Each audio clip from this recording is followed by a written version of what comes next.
Yes, this is Mr. Controversy, and this is the infamous three-point conversion station. Keep it locked.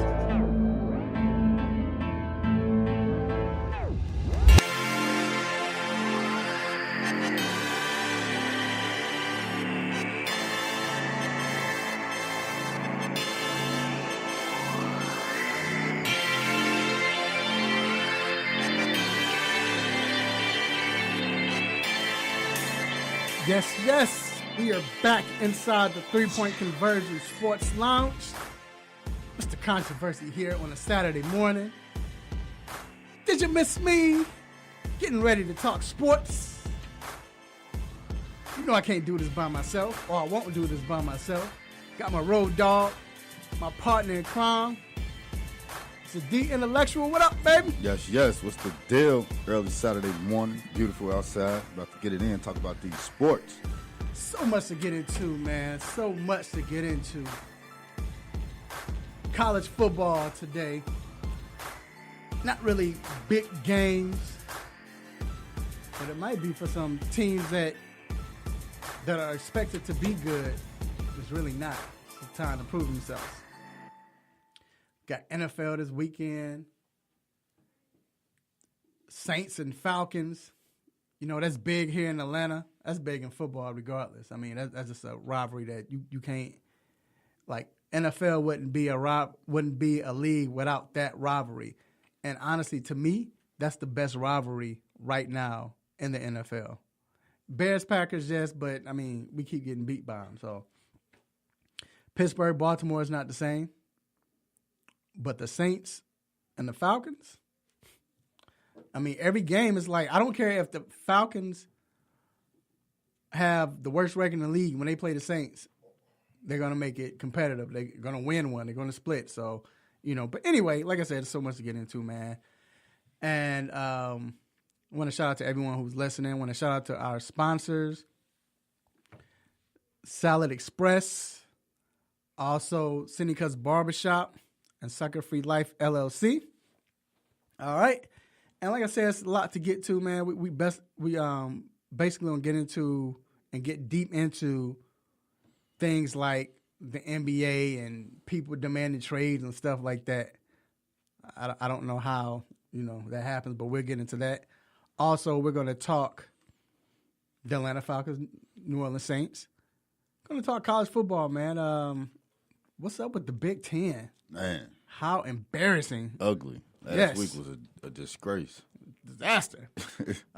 Major League Baseball, 8 to 9 games left? Yeah, October. That's that time. That's that good time for baseball. People watch baseball, don't even watch baseball in October. Right. Don't know what they're looking at. They just think they know. Right. But yeah, man. So make sure you let your family and friends know they can listen to the show on 1100 AM, The Real, locally in Atlanta, Georgia. Also, they can listen to the show on the app as well, the 1100 AM, The Real. Also, iHeartRadio, TuneIn Radio, Radio Now. I mean, we're everywhere, man. And they can definitely call in at 404-603-8770. And also, we're on Facebook Live. Make sure you check us out on Facebook Live. So it's time to get ready for these quick hits. Let's get it.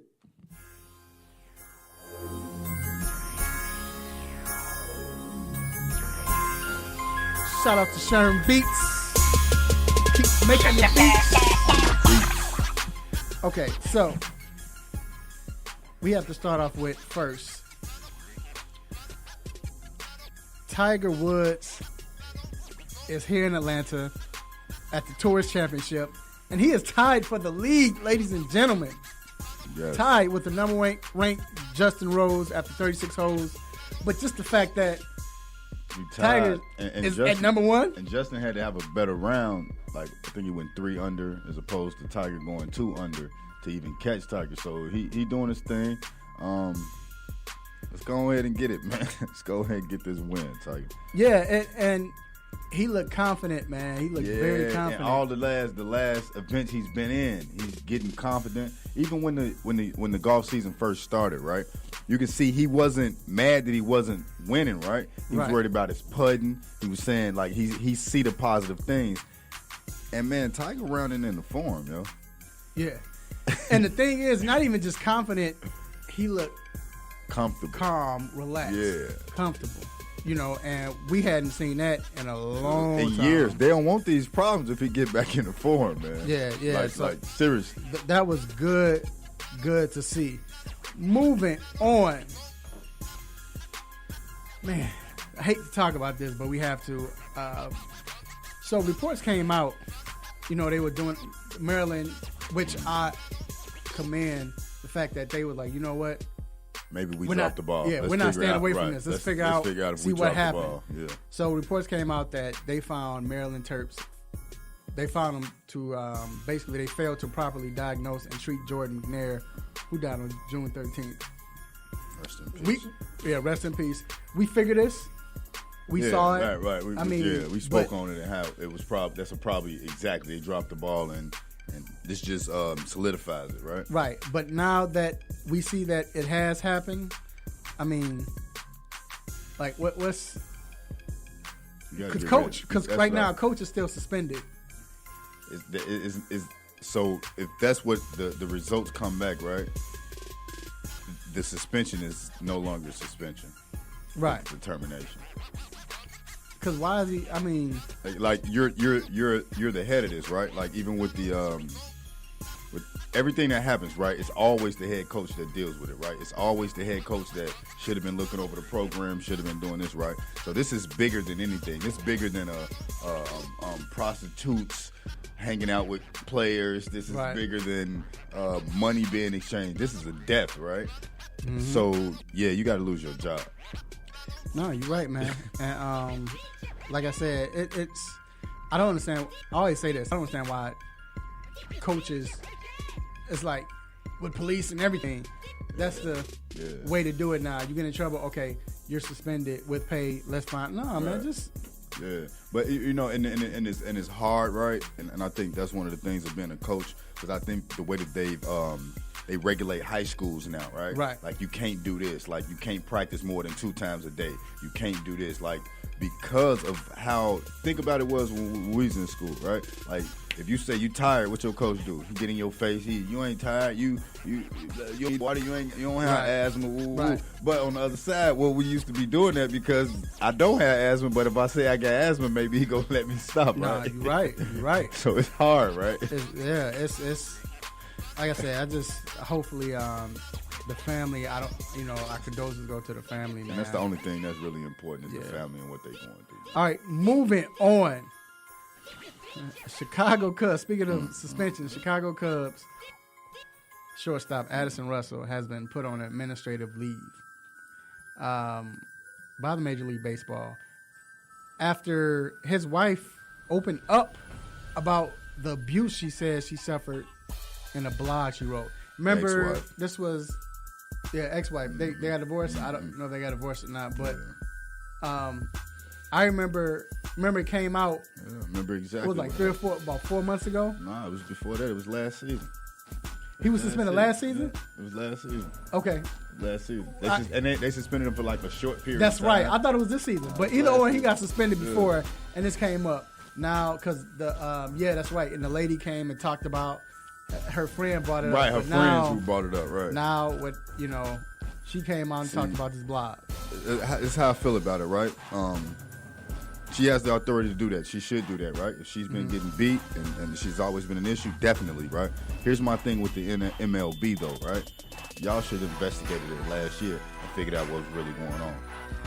Right. Because now, because she put a blog out, y'all want to step up and do this. This is that culture that we always talk about, right? In sports, right? Until not just sports, right? Just all over, right? She told y'all. Y'all know that last year was an issue, and now because she write a blog, and now it's gonna get this this publicity, and now you want to right. That's not right. I don't. And I'm not saying it for him to play. That's not what I'm saying, because I've read the blog, and if he was doing what she's saying he was doing, he deserved everything that he gets. Period. And when you see Addie, right, you don't really see that, right? But I believe her. Yeah. It's not good. So, moving on. Here we go. Wow, what kind of... Just a theme, isn't it? Delicia Corden, the ex-girlfriend of LaShawn McCoy. Remember, she had claimed that somebody came into the house, robbed, and then hit her with a gun and everything, and it was speculation that it was LaShawn McCoy. He never got suspended or anything like that. But anyway, she came and she talked about how that she hasn't been contacted about the incident, from the NFL. So I mean, why would she? The police said that they don't believe it, and they left it alone. So why the NFL? And this is that narrative, like I always say, right now, the NFL has that stigma where something happened. Suspend you, get in trouble. Suspend you. Right, and that's kind of what she's alluding to, right? Like he should get 2 games, or he should be because I said this would happen. But the police flat out and said, "Yeah, no, that we don't buy." So that's it. So he wasn't even in town. You know what? I will move on. I really think that situation with Reuben Foster. Yeah. I think that kind of changed the NFL. It did, because we can't believe.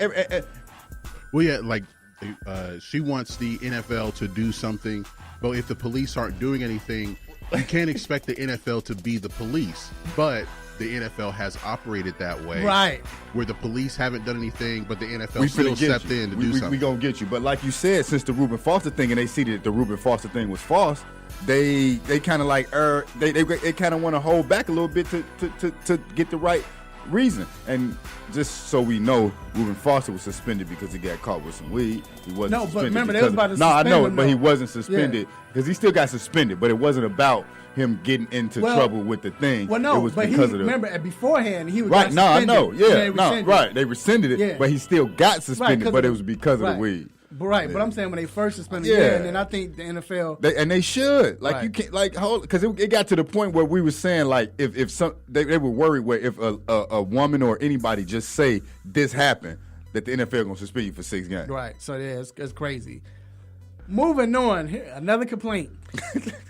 Eric Dickerson, Pro Football Hall of Fame. Eric Dickerson came out this week. Wow, most of the Hall of Famers came out. It was a letter that everybody signed, talked about how they're thinking about boycotting. They're threatening to boycott the Pro Football Hall of Fame, I think 2020, if they don't basically they don't get treated right. They feel like they're not getting paid. Eric Dickerson was on, I think, the 4-Letter Network talking about how they're not getting paid and they don't get any benefits or anything like that. Well, he comes out with a plan that says that each Hall of Famer, Pro Football Hall of Famer, should get $300,000 a year. Wow. I don't think that's bad. I think they should get health benefits. If you think about the NFL, the players just getting $40 million. No, it ain't even $40 million guaranteed anymore. It's 80 to $90 million guaranteed. If the Hall of Famers that's in the Hall, if they hadn't did everything that they did, y'all wouldn't be getting that, right? Yep. And not just that, a lot of these players are hurting, bro. That's why they on TV. That's why they doing this, because they don't have no bag. We also have to include that it's just the Hall of Famers, but it should extend to other players, especially like the guys that blocked for Eric Dickerson. Right, like they can't even walk, bro. But some of them, like the insurance plan has expired now after 4 years. That's ridiculous. But part of it like lifetime health insurance for the players. That's a big part of it. Yeah, that's what they want. Let me tell you this: I was there, and to see like Chris Doman, what he was going through, he had brain damage. To see what's my man from Houston, running back Earl Campbell. You seen a lot of players walk in with canes. It was sad. And just seeing how they walk, like how they and you function. could tell like they weren't in a good spot. They weren't. And even when you saw Chris Doman, the looks on the players, or the look on the players, it was like they couldn't believe it. And I didn't realize it. I just thought it was like, man, I hate that he looks like that. But it had a look. They had a look like this don't make any sense. I didn't understand why at the time. But that's what they saying. I understand. So here's one thing that I don't like, right? Jerry Rice, like he's really, as he retired, right? He's really making me look at him as this different player, right? Not a different player. Let me change that. Different person. Because he's the greatest wide receiver ever, right? We can give him that. But as a person, he came out and said he never agreed to it because he don't even know he's on the board. Maybe you should go have that conversation with Eric Dickerson and talk about that you didn't know you was on the board, as opposed to pretty much like going against what they need. Like you say, he's with health benefits or whatever. I don't think he's like necessarily going against Eric Dickerson, but I feel like there was a miscommunication because his name said the same thing and some other names were on the letter, and they're like, we didn't even know you were doing this. No, I get that, and I'm cool with that, but I feel like to tweet it out or to say this, it's kind of like it draws a divide a little bit. That's what I meant. And we'll move on. He had a little nastiness with it. That's what I'm saying. His tweet was right. That's what I'm saying. I read it like that. Like, geez, And there may be some players who don't have any injuries. They're like, I don't have these problems, so I don't really relate to it. That's that selfish part, though, right? Selfish. Like, you know what I mean? Because you still good, Jerry Rice. Right. Moving on. Last but not least, the NBA decides to make 3 rule changes. They were approved. Most notably, the 14-second off. After the offensive rebound, it goes to 14 seconds. The clear path foul, where basically, what was it, G? Like, if you're at the tip of it was something. Tip of the backcourt. The only thing that makes it a clear path foul now is if the offensive player who gets fouled is ahead of all the defensive players. But that's what. No, I but thought before it had to start in the backcourt. It's like 3 things though. It's like it's like it's like 3 different things. Like it's the ball being before the tip of the backcourt. Tip of the backcourt. It was if the team that stole the ball or got the turnover was about to score. Yeah, like it's like 3 things. I'm confused now. They simplified it. They basically simplified it to where if the guy's ahead of all the other players, right, and he doesn't have the play doesn't have to start in they don't have to have the ball already. Right. He could just be ahead of everyone else. And then the last one was the hostile act. They simplify that player to player, player to ref, or player to fan. Basically, to me that wasn't no change. I didn't see.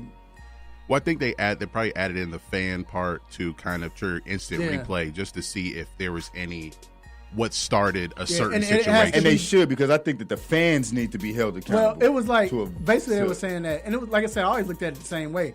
Basically, it has to be where a malicious play, not a basketball move or the intent to hurt. Like, it was the same. So I guess they, like you said, they just added the fans. So, but anyway, that concludes Quick Hits.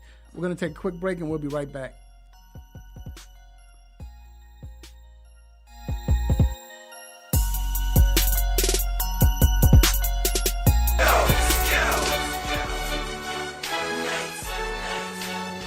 Greetings, Barry here. The Real 1100 wants you to register to vote. Join us for our Be the Change Register to Vote campaign. Come on out Saturday, September 22nd, and enjoy music, refreshments, and a chance to meet some of your favorite Real 1100 show hosts and enter raffle giveaways. Be the change you would like to see. Register to vote with us September 22nd from 10 a.m. to 3 p.m. We can't wait to meet you. And remember, don't boo, vote.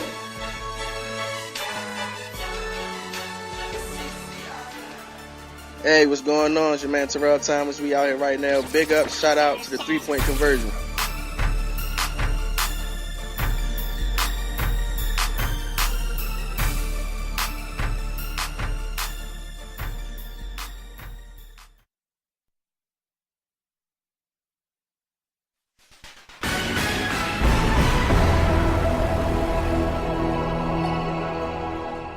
Hello, I'm Devin Baker, and this is your sports news break.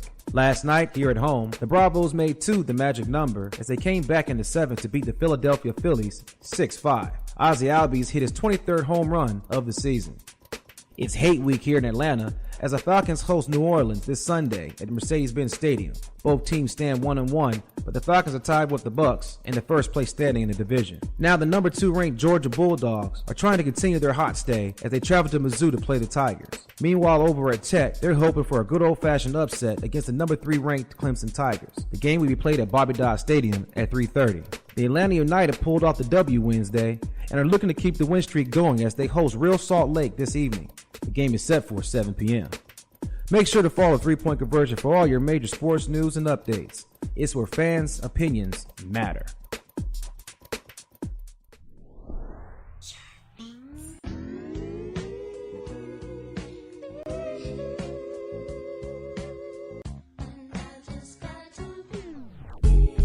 Yes, we are back inside the 3 Point Conversion Sports Lounge. Mr. Controversy here with my man D Intellectual. Yes.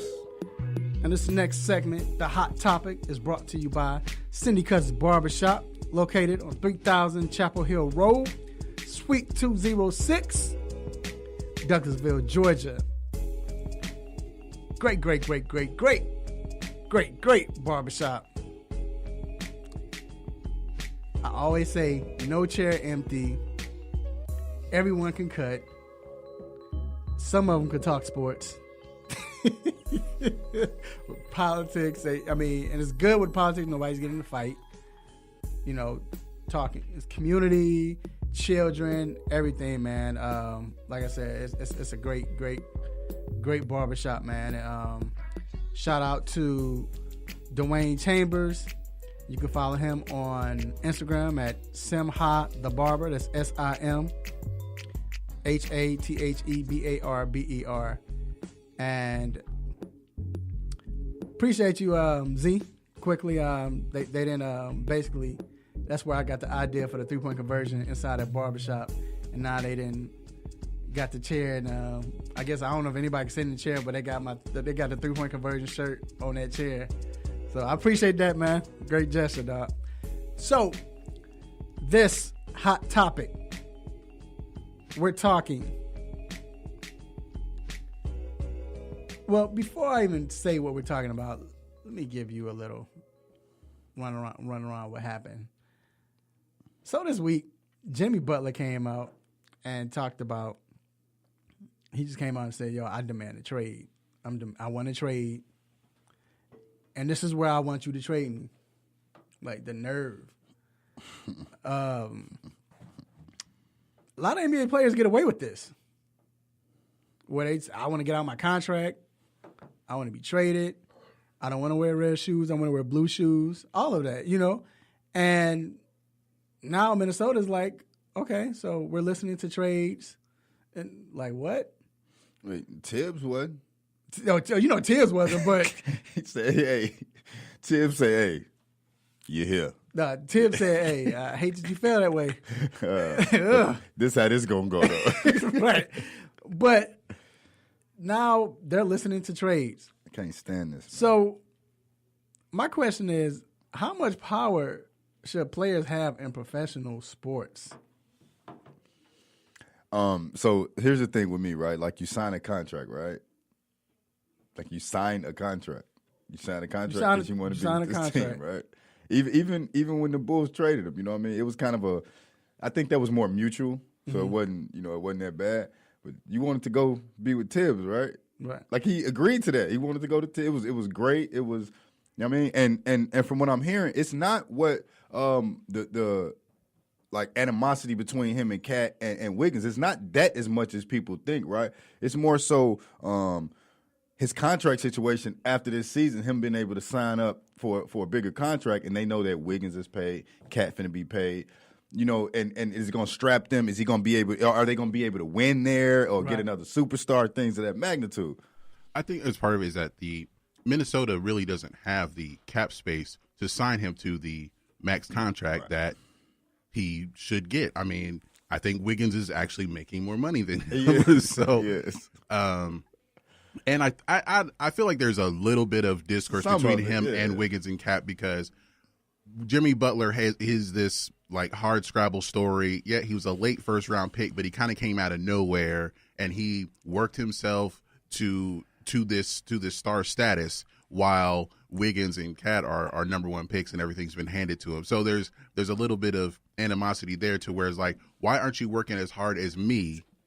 And because they have underachieved, especially, well, I would say more Wiggins has underachieved. And I can't, like, so that kind of happened in Chicago, right? When him and D Rose and the Joakim Noah situation, right? Like, first off, Joe was always a hard worker, so I don't even know. But Jimmy, you can't determine how somebody else do something, right? You can't determine how hard they work. Like, you are you, and they're them. Like, it's with situation, right? Like, I think they say one of the big things is that Draymond Green and KD hang out a lot because they're from the same, kind of background.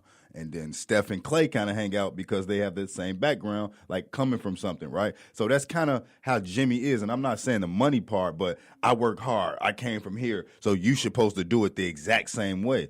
That's not valid, man. Hey, but I feel it though, because that's how, think about it. And that's how I grew up. You look at Jordan. Jordan was like that. Jordan, now, it was like, all right, Jordan, everybody can't be you. But Jordan was like, why can't you put in the work that I'm putting in? If I'm the leader, you need to follow me. Well, also consider that he came from he played for Tibbs in Chicago, and they were championship contenders. Right. And then when he's traded to Minnesota, it was supposed to be as if he is the piece that they need to be a contender in the West. But this is a team that hadn't made the playoffs since they traded Kevin Garnett. Right. So there was supposed to be this big jump made, and that jump was never made. Right. So now, then with that, and you spoke on it, D, as far as what he's really holding out for, not holding out, but demanding the trade for, which makes sense. I hear what you're saying, G. So now, we see this a lot in the NBA, though. We see a lot of people say, I want to get traded. I don't want to be here. Move me or whatever. Sometimes it happens. Sometimes it don't. Most of the time, it's starting to happen. Who's to blame for this? Like, who do you think, where did this come from?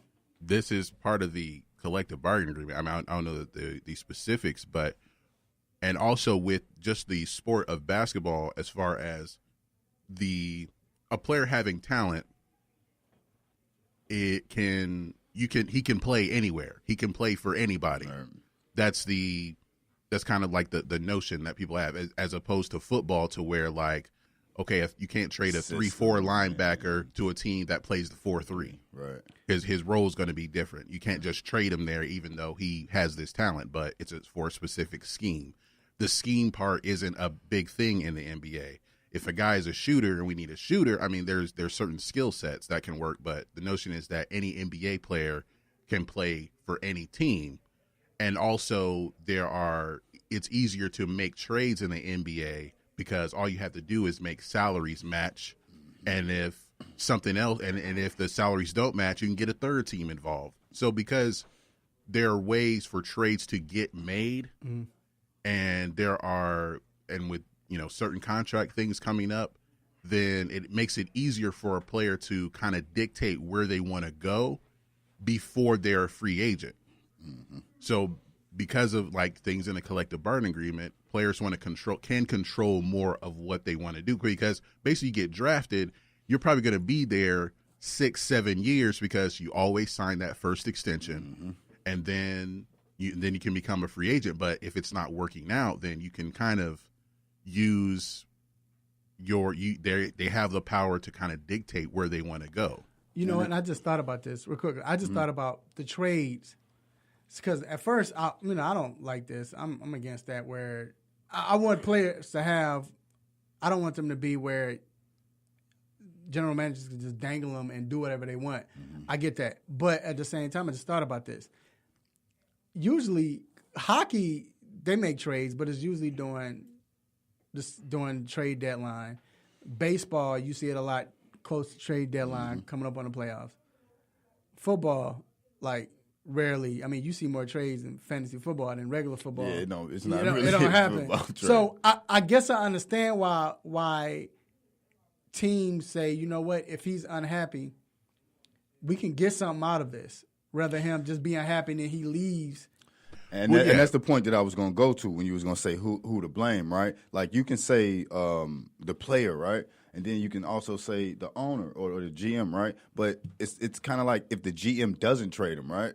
Like what do you get? Like let's say with the Kyrie issue, right? Like you make Kyrie stay in Cleveland. And then when his contract up, what'd he do? He gonna leave, and then you don't get nothing. Yep. So it's kind of like I gotta get something. So who's to blame? It's kind of on both ends because that first player that made the situation happen, right? He kicked it off, but that owner could have said, you know what, you're gonna sit here, but he's not gonna get nothing when it's time to go. And it's the kind of league to where if you get one player, where one player can like flip how a team performs. Mm-hmm. I know that it doesn't happen all the time, but like if a LeBron going back to Cleveland, right. They were sorry for 4 years. He goes back to Cleveland. They're in the finals. and I think it's more of I don't want to say more of a brotherhood in the NBA than it is in the NFL, but it kind of is, right? Because like they kind of like when you hear this, disagree. Huh? I don't know. But the reason I say that is because I mean, as far as on the business end, right? Because like, okay, you get this player, he's like, well, this was gonna happen. I'm gonna do this, and then everybody else kind of do it. In the NFL, it's kind of like, yeah, I'm gonna worry about me. Mm-hmm. I'm gonna do me, and I mean that on the business side, the contract side. Yeah, because with the NFL, there really isn't that a lot of control. Like players, yeah, they may be free agents, but they always have to go like where the money is. With the NBA, you can go where, okay, who's on the team, who can I play with, who do I know, what's my marketability, and you know, can they match what I'm looking for? What kind of salary can I get? So there's a little more. There are more factors that an NBA player has as far as being a free agent. But like I said, they can go anywhere. So basically, it's like whatever makes them happiest, really. And then basically, if Antonio Brown was in the NBA, he probably would have been traded. He probably been traded by now. Especially what he said. But see, and he didn't want. He wasn't even saying that. He was. I know that. I'm just being funny. No, I get it. But I'm glad you brought that up because they made it that, and that's not why the trade shouldn't even been something that was talked about on any other network because the guy just brought that up saying that he was like, well, trade me then. Right. It wasn't. You know what I'm saying? We're gonna get into that in NFL now. Real quickly, I just want to know, do y'all think that this hurts the fans when you have things like that happen? It does. It make you feel like a baby. I'm a fan. It make me feel like, even Kawhi, as much as I like him, it make you seem like a baby. Like when you don't get your way or whatever the case may be, you whine your way out of one situation into another situation. Man up, you sign the contract, and then after your contract, do what you got to do. Yeah, it can seem that way. Like it could seem petty. Like, you know, it could be, we don't know the exact thing that made Jimmy Butler like, okay, I want to be traded, or with Kawhi Leonard like, okay, I don't want to be here anymore. Mm-hmm. It could be the smallest thing, and then it, you know, the and it can fester and turn into this big thing to where you pretty much have to trade right before it turns into some big thing. Yeah. Right. So I agree. I think it hurts the fans, especially from a standpoint of if I'm a fan of this team, then all of a sudden something happens. Or yes, he wants money, but it's would trade me and all of that. Then as a fan, it's like, man, I like this team because of you. That's why you have so many fans. It make you not even like the player no more, right? Boston, they don't like teams anymore. They like. Yeah. That's why you got so many LeBron fans. Yeah. That everywhere he goes, they just, you know. And I get it, but I don't know. I don't like it. So either or. That concludes our hot topic. We're going to take a quick break. We're going to be back for some college football. We'll be right back.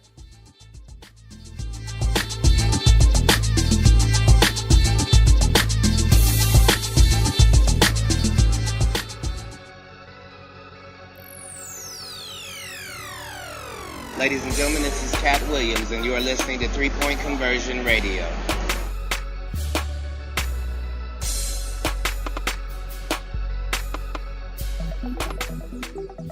Are you tired of limiting yourself from tasty food because you want to eat healthy?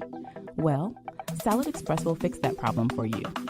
Salad Express is a gourmet salad and grill restaurant that gives you multiple options to satisfy your taste buds and keep you healthy. They have over 40 toppings, which are all cut fresh daily and 7 homemade soups, including chili. You can also order hot sandwiches and wraps, with choices like grilled chicken, steak, salmon, and shrimp, which can all be added to salad as well.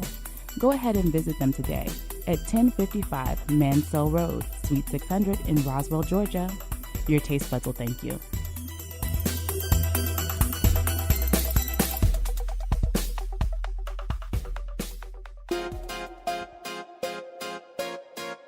What's up, y'all? It's your boy Kent Bazemore from the Atlanta Hawks. You're now listening to 3 Point Conversion.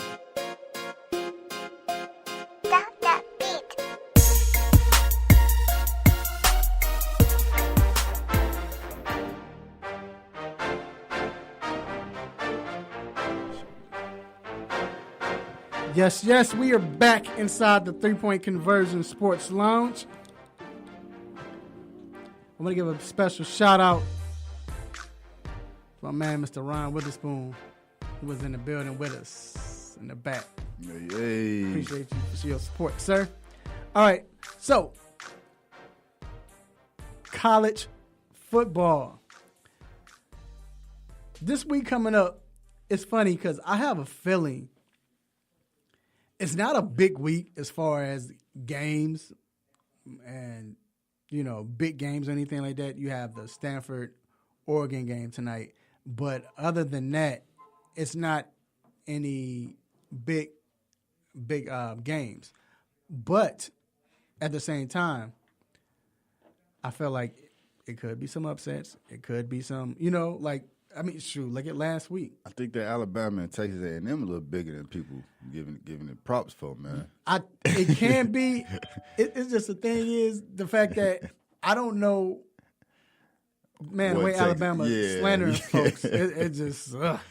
But look, so I do want to talk about, though, before we get into our topic of discussion, I want to talk about who is your neighbor or nosy neighbor watch. And nosy neighbor watch, this is the player that we're peeping out the blinds, we're just looking, we have our lights off, but we're watching them. Whether we think, they're good, or we want to see, are they really this good, or are they horrible, what they going to do next. Just being nosy. We wanna, they stood out. Well, okay, I want to know what this fella about.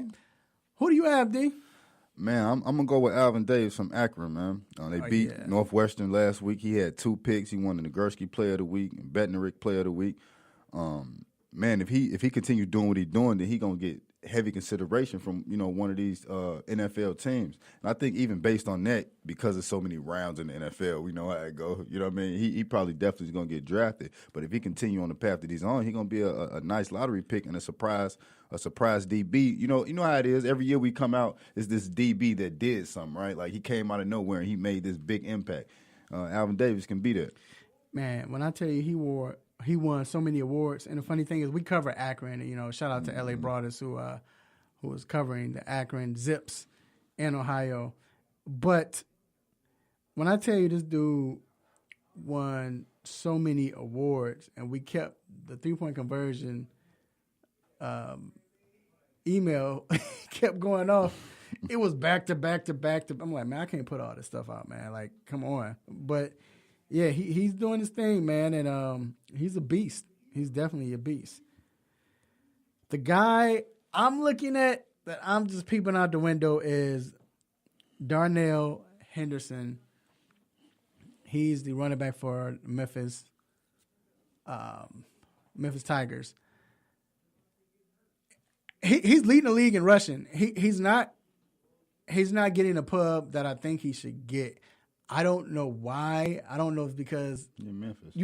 True, but yeah, those Group of 5 schools, the guys can put up a bunch of great numbers, but they're in the Group of 5. They're going to be the knock on them. They're Anthony in the Miller. Group Look at Anthony Miller. Even right. Like it's, but true, but leading the league in rushing is like, and it's not like Memphis like they play just horrible games. Like he has an easy game today. They're playing. I think they're playing McDonald's Tech University, so, but he should get some yards. But I just want to see what he does and see how he's keeping how he holds himself. I mean, right now you're the leading rusher, and sometimes as a player, when you're not getting that pub, it make you hungry. McDonald Tech is South Alabama. Yeah, so that's what they're playing. South Alabama.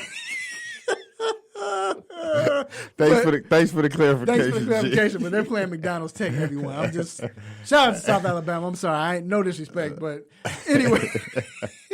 anyway. So our topic of discussion, and you can call in at 404-603-8770. I want to say something else about A. Davis, man. His 2 picks last week was pick sixes, too. Yeah. Just all of them touchdowns is how he's against who? Northwestern, a solidified team that you think is going to go to a bowl game. They're supposed to be in a bowl game. What division what conference are they in? Big Ten. Which brings us to our topic of discussion. What's going on with the Big Ten? Last week was so embarrassing. Oh, my God. I'm a Big Ten representation or representative. You know, and the fact that I'm at... Everybody lost. Man, it's like... And I was talking... It's funny because I was talking before the season. I was talking mad junk. Oh, the Big Ten, the best conference, the SEC. Y'all just got 3 teams that's on top, but we're competitive all... No. We didn't do well in the bowl games last year. Yeah, at all. And then... It's like it's carried into this year. Yeah. Of course, Ohio State do them. You know what I'm saying? So yeah, it's almost like you kind of say because of Urban, right? It's kind of like an SEC team in the way they play, right? But see, that was the thing because that's what I was alluding to with Alabama. And them. SEC is big because y'all have Alabama and now Georgia. Okay, whoop-de-doo. But we have a lot of teams. But Wisconsin lost last week. Who else lost? Northwestern lost. Michigan State lost. Rutgers lost. Maryland, Nebraska. Nebraska sucks. Illinois. They suck. Purdue. And, of course, Northwestern lost. So almost everybody except Ohio State. Was it who almost? Wait, but it's I forgot it. The Big Ten cut into 2. Who almost lost? Was it Penn State that struggled last week? I think it was Penn State.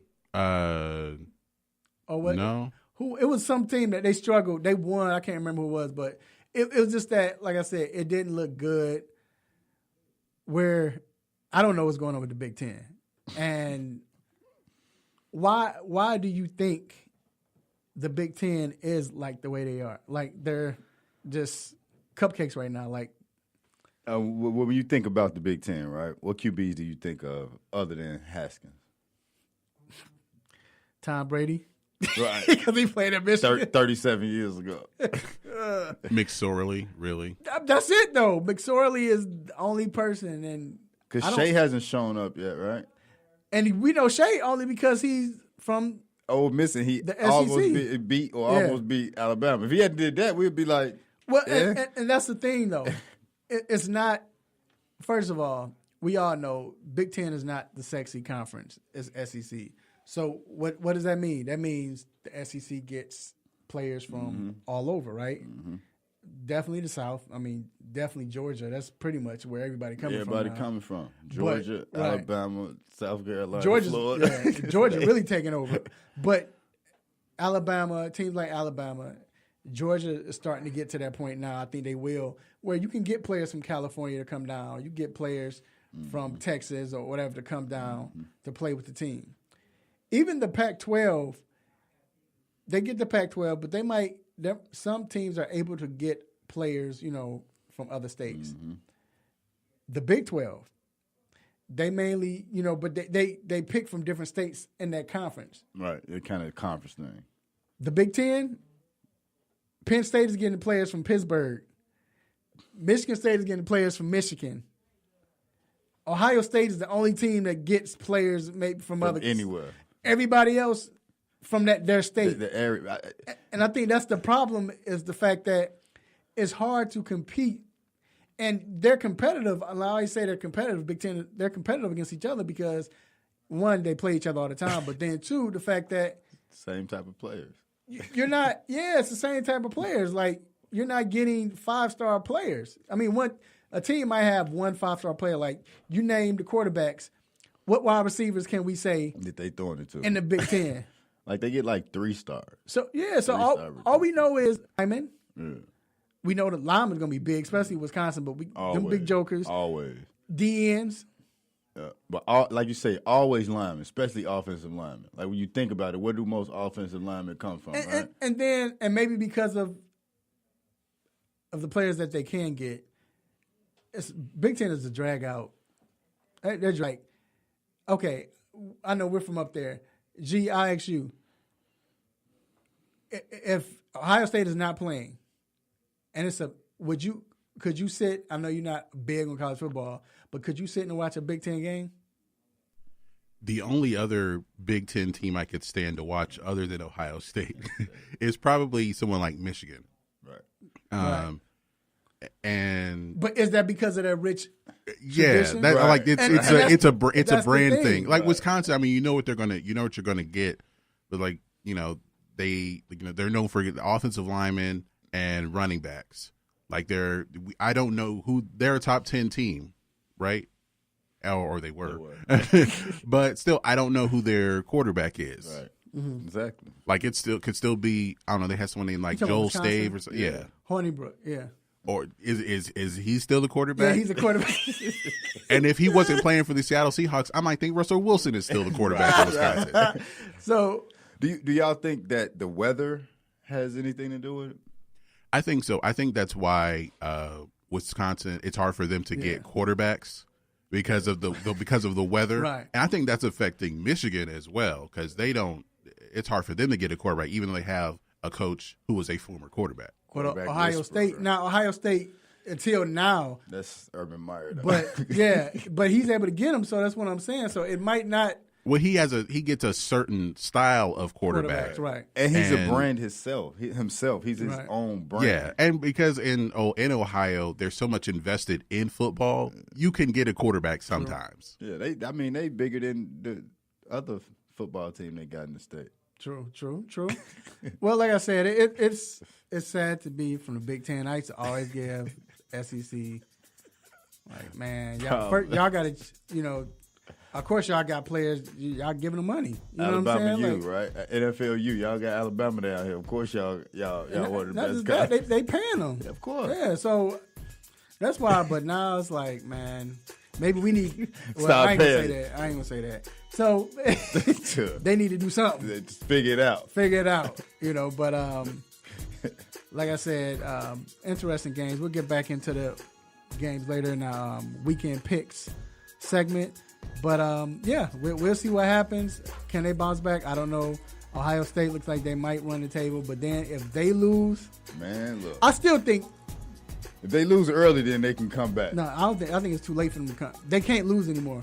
They can't lose right now. I don't think, unless other teams lose. But who you gonna lose to? You lose to a Big Ten team, that hurts you. Right. Playing a Big Ten team right now is hurting you. It is. Even if you lose to Wisconsin, it's like, dude. Right. What was going on? And before I go, I thought when I asked G, like, G, could you watch a Big Ten game? I thought G was gonna give me a stop it. He's notorious for that. All right, man. We're gonna take a quick break and we'll be right back.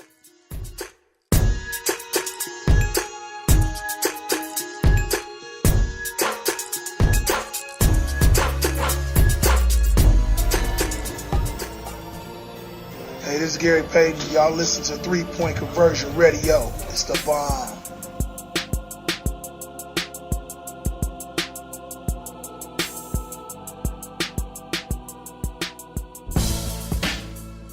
What's up, world? This is Vincent J, aka the Fantasy Guru, and here are your fantasy facts heading to week 3. One person who you should definitely consider starting this week is Philadelphia's running back Corey Clement. Running backs Jay Ajayi and Darryl Sproles have been ruled out, which means Clement will be used quite often in both the running and passing game. Carson Wentz will be playing his first game back from his torn ACL last season, so he will rely heavily on Clement. One player who I'll bench this week is Buffalo Bills running back LaShawn McCoy. Last week, he suffered a bad rib injury, And even though he did have a few limited practices this week, I just don't see a lot of production. They're playing a tough Minnesota Vikings team in Minneapolis, so the Bills will fall behind early and limit McCoy's touches. Staying with the Minnesota Vikings, my sleeper pick this week is running back Latavius Murray. Starting running back Dalvin Cook is out due a hamstring injury, so Murray will be the bell cow against the Buffalo Bills. I expect good fantasy numbers out of Murray this weekend as a good flex option.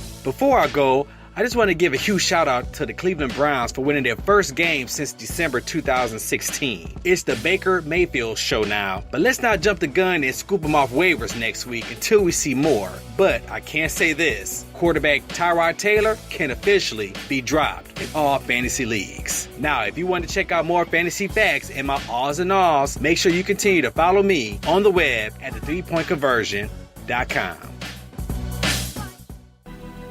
What's going on, everybody? It's Mike Patton, a.k.a. The General. And on my Saturday mornings, I got my feet kicked up, chilling, listening to my boys, The Intellectual and Mr. Controversy, ripping in the lounge.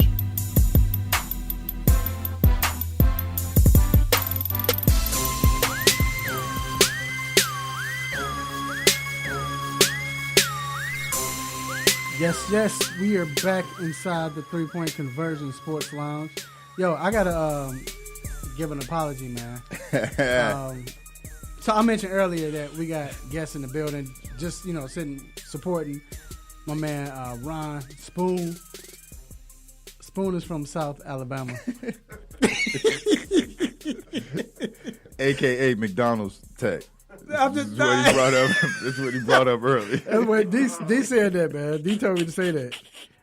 He told me to say McDonald's Tech. But anyway, NFL football this weekend. First of all, this Thursday, we saw something that was enlightening. We saw the Cleveland Browns win a game. Yeah. And the crazy part was I knew they were going to win because I got a call. And my brother, he lives in Orlando, and he told me, he was like, yo, it's weird, dog. It's snowing out here. And then, so I was like, oh, okay. But no, honestly, though, it was a good win. We saw Tyrod. He got hurt, and Baker Mayfield came in. And like I said, I don't know if anybody saw I do the little preview of the show on Fridays, and I don't know how. I thought I heard, maybe I was wrong. I thought I heard that Greg Williams, defense coordinator for the Cleveland Browns, he put a bounty out on Tyrod Taylor before the game. I don't understand why. But and now Baker Mayfield got in, Right. But the fact that Baker was able to get in and he looked good quickly, what do you see now from that? I mean, Baker got to lose the job now. Mm-hmm. I feel like if he go out there and just plays competent enough, it'll do it. But like our guest said, it's kind of funny when we was watching the game that the line kind of held better when Baker was in there. And I don't know if it was maybe play calling, quick hits so that he can get it out. Maybe Ty was holding the ball a little longer and then started doing it, but. That's kind of, you saw what was happening in the offense, and Ty was kind of, right. I don't know if it was holding the ball or what. Well, I think because the defense is different because the defense played a certain way. Mm-hmm. The game plan was towards Tyrod, but Tyrod, or however you say his name, you say it on. And the fact that Taylor, they know he's going to hold the ball, so it was the way they pressured, the way they played their schemes, So when Baker came in, totally different. Right. So because now you have no game film, and you're probably playing to his strength. Right. So what are you planning like next week, right? I mean, right, next week if he starts, right? Like when the game plan is formed, how does he look, right? Right.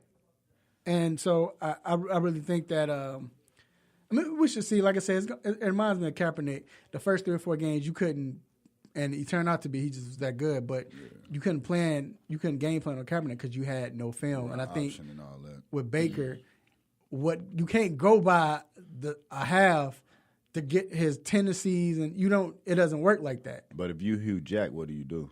You got to stay with him. You got to ride that wave. You got your first win in 600. Yeah. 72,000 days. Yeah, everybody's gonna be upset with you if you take and they weren't losing because of Taylor. No, they weren't. Maybe that one play, that one underthrown. That was a. But not only that, but the fact that he wasn't. It was certain drives that was stalling that he could have. But still, it was the kicker. Yeah, you know what I'm saying. But because they easily should be 3-0. That's crazy. The Cleveland Browns 3-0 easily should be 3-0. If they, you always hear you got to be sound in the kicking game. Yeah, and if they were, 3-0. We'd be out here. Wow. Right. So you would have got a 5-year extension. Yeah. Right. I know, right? Yeah, for real. Probably would have got the front office job too. You can make all football decisions. All right, we got to talk about this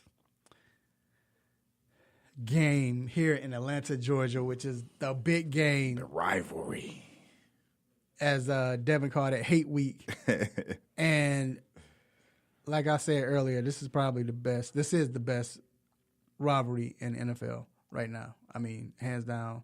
Every game's coming down to the end, no matter what the record is. But it's better when it's early in the season. Mm-hmm. The tailgates are here is ridiculous. There's so much going on. But getting into the game, both teams come out 1-1. Cleveland could have beaten New Orleans. New Orleans got lucky. So they should be 0-2. Falcons played better. Falcons. In my opinion, they still should be 0-2. Who? Falcons. From last week? They barely beat Carolina. They barely beat them, but I think that Falcons, they left some plays on the field. But I don't think Carolina was ever a threat to beat them. Just watching the game, it didn't look like Carolina was a threat in beating them. Whereas with the Cleveland New Orleans game, I feel you. Cleveland should have won. By that kick. And they were playing better. I mean, they didn't play well, but they were driving down. Carolina wasn't really getting it like that. I mean, So with New Orleans coming in, we're going to start with the Saints. They're the visiting team. Mm-hmm. What do you like about this team that say that Atlanta Falcons have to worry about? I think it's what we talk about every year. Drew Brees. He completing 81% of his passes, yo. And Michael Thomas is all world. He's doing it all. And, of course, you got Alvin Kamara killing it. I got him on one of my fantasy teams. He is killing it. And then what? And then you got to look at Atlanta's defense. They hurting. Right. It seems like, first off, I don't know if they out partying or whatever, but I don't know why everybody got a calf injury. Right. Everybody got a calf injury except Deontay Freeman. I think he's the only one got a knee injury. I don't know what they doing with their calf muscles or whether they dehydrated or something, but everybody got a calf injury. Right. And their defense is hurting right now. And to go into, not even go into because they're here, but to have Drew Brees come in and your defense is in the situation that it's in, man. Well, first, can I get a stop it? Because he mentioned Kamara's on his fantasy team. Like, what do I have to do with the game? But anyway. Hey, because he's been murdering it. He's been killing it. But I think the Saints, what the Falcons need to worry about. Stop it. Thank you. What the Falcons need to worry about is not necessarily Drew Brees. I mean, you know what Drew Brees is going to do. You know he's good. He's great. That's just him. He gets up for these games. But how do you stop Kamara? Because now you don't have to worry about this two-headed monster anymore. Because I can't think of his name. Ingram is suspended. Not no more. Because when they go back in Thanksgiving, they're gonna. I'm saying, well, at least this game. Yeah, this game he's suspended. So with Kamara, because he does so much, that's Drew Brees' safety blanket. It is. It's just he knows. He always right. He can go to him. Now, the way Michael Thomas is playing this season so far, he looks unstoppable. Looks like the best receiver in the game right now. But if you stop Kamara, which means stopping the run, and you find a type of game plan where you can minimize him in the passing game, that takes another valuable option away from Drew Brees. So it's not necessarily Drew Brees. It's more of let's stop his one guy that he depends on, that the whole team depends on. Then it'll be easier to stop Michael Thomas.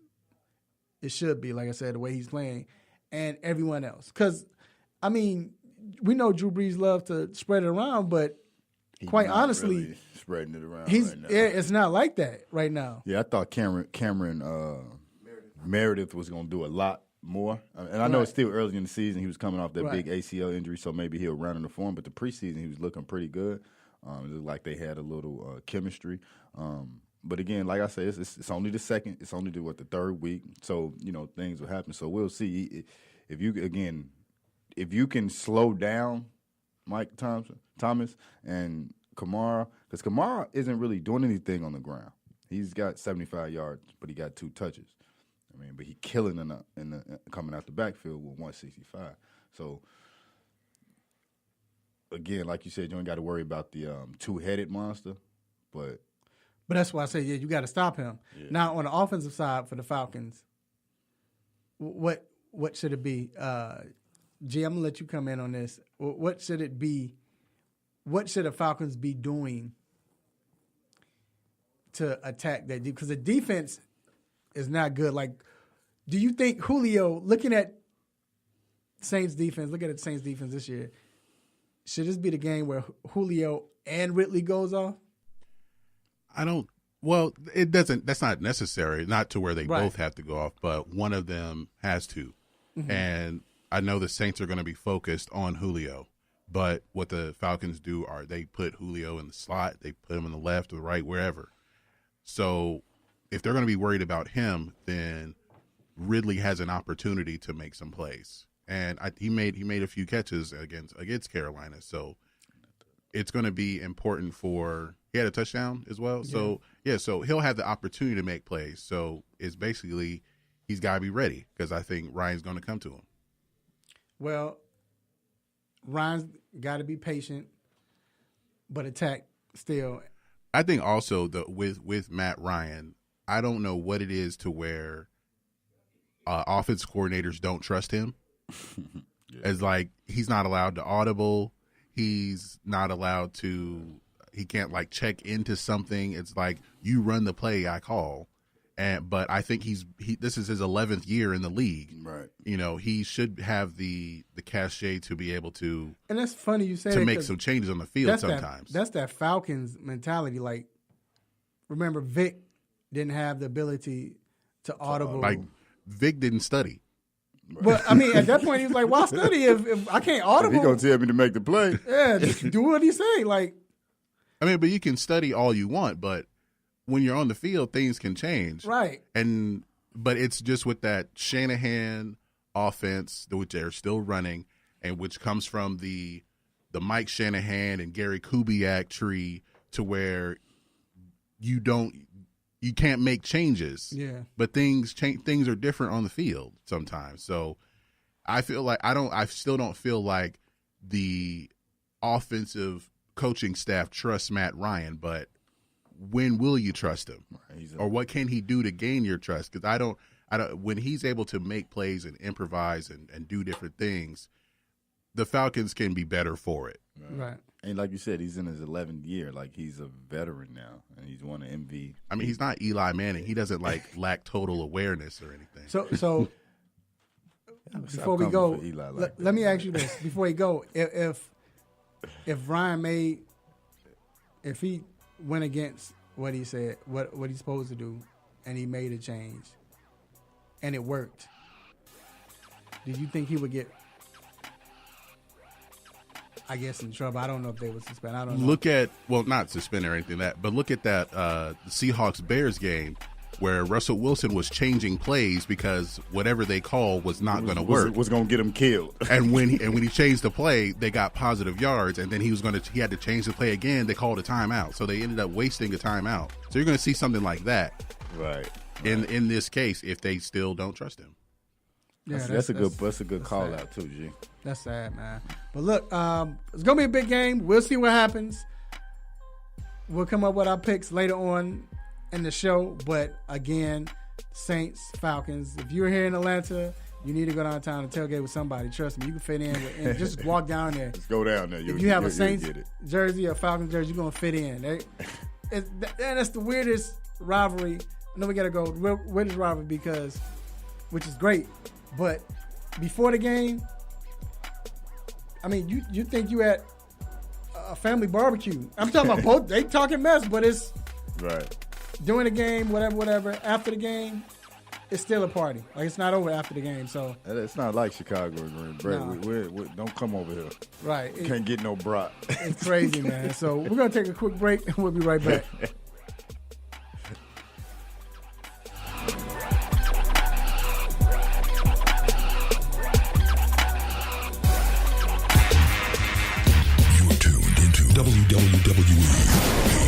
AM 1100. The opinions expressed during the sponsored programs on this station are strictly those of the program hosts, guests, and callers and are not necessarily those of Beasley Broadcast Group, this station, its staff, other advertisers, or agencies. Have you been looking for a radio station that gives you sports? I don't believe it! It's a touchdown! Entertainment? Are you not entertained? And other special interest talk shows? Well, isn't that special? All on one app? Yo, that's dope. What app is that? It's the real 1100 AM app for WWE. Grab it for free in your Google Play or Apple App Store today.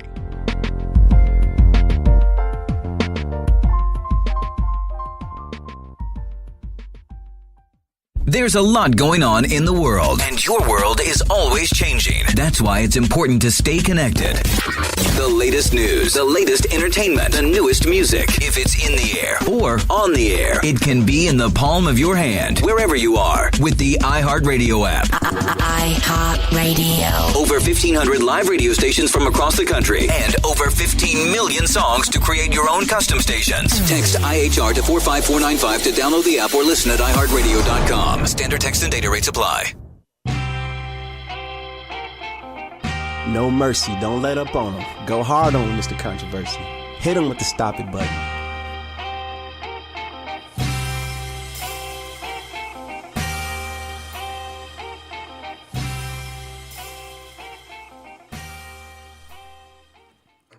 All right, we are back inside the 3-Point Conversion Sports Lounge.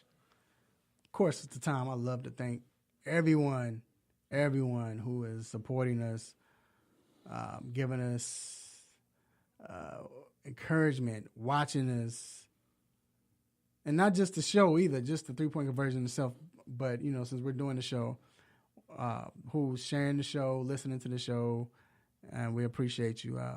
And I definitely want to give a special shout out to a real diehard Falcons fan. This guy's truck is wrapped in Falcons accessories like crazy. I want to shout out my man Pritchard. What up, Pritchard? He's getting his haircut right now in the barber shop. I see you. You don't see me. Hey, man.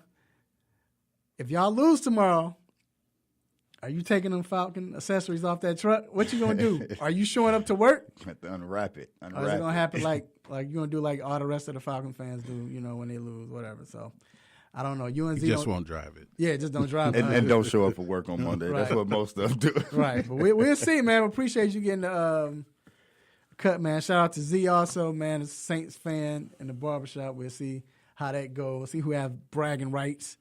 But right now, it is time for the most infamous, the most famous Stop segment. Stop it! Stop it! Stop it! Stop it!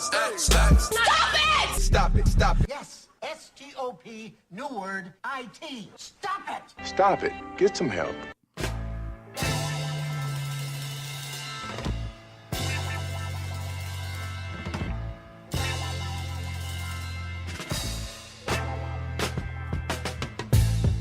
All right, D, it's on you, sir. So my stop it is going to go to Mr. Adrian Bronner. The reason he getting to stop it because he has been banned from Uber. He's got it completely banned. You can't call an Uber. He's already had a few issues with it, right? But the other day he, a song came on the radio. He reached in the front, turned the song up real loud, hollered in the dude's face. You know what I mean? The guy driving, right? Like he got this on his social media. He videotaping it. The dude driving, and when the music come on, he get in his face and start hollering. And like, man, you can't. First of all, how you get banned from Uber, my dude? Like, man, you got to stop it. Let's stop it, man. Wait, stop it. What was he doing? Like, he's dancing and hollering loud and rapping loud and all in the dude's face and going up like, dude, fall back, man. It sounds like one of those videos. Like, you ever see the video where it's like a dad and his son, like he's driving and like right. Any Up comes on. Yeah, and he just starts like tearing his shirt off and he's right. like, that's what it was. Throwing his son around in the car. So, right, you saw the videos, right? With it. So basically, I honestly thought this was the front where, like, when he's, in the boxing ring, he be acting stupid and saying dumb stuff. He ignorant, man. And you said it right. He ignorant. Not ignorant, but he ignorant. Wow, that's crazy. He got banned from Uber, man. That's crazy. All right, my stop it goes to John Gruden. No, not because he traded Khalil Mack. I wish I had a soundbite. But what he said, I think it was Sunday or Monday, he said that, it's hard. He was alluding to just defensive ends, and they was talking to him like, it's hard to draft a pass rusher. Stop it. Stop it. Stop it. Stop it. He should lose his job, man. Like, he seriously should lose his job. I'm dead. You know what I'm saying, bruh? Like how can you trade arguably the best pass rusher in the league, and then the 2-3 weeks later come out and say it's hard to find a pass rusher, bruh? Like, why you think we gave you them 2 first-round picks, homie? Hey, I can see. He better have said about. I said Amari Cooper. I can see all them when he said this much. Like, come on, man. Dude, you could possibly lose the locker room, man. Bruh. And honestly, they've lost those 2 games because of no pass rush. So you know how many? Okay, so Khalil Mack has 2 sacks. 2 fumble force, interception and a touchdown, a fumble recovery, and an interception return for a touchdown. Right? The Oakland Raiders has 2 sacks for the whole season. Like, come on, man! And he has completely changed the Chicago Bears defense. Completely changed it. Yeah, you can't. Like, not to get deep into it, but we talked about it, like we expected it to do it, but like you can't explain the attention they got to pay to him, and it opens up everything else. Yep. Yeah. So hold that L. Thanks, John Gruden. Thank you. All right, we're gonna take a quick break, and we will be right back talking baseball.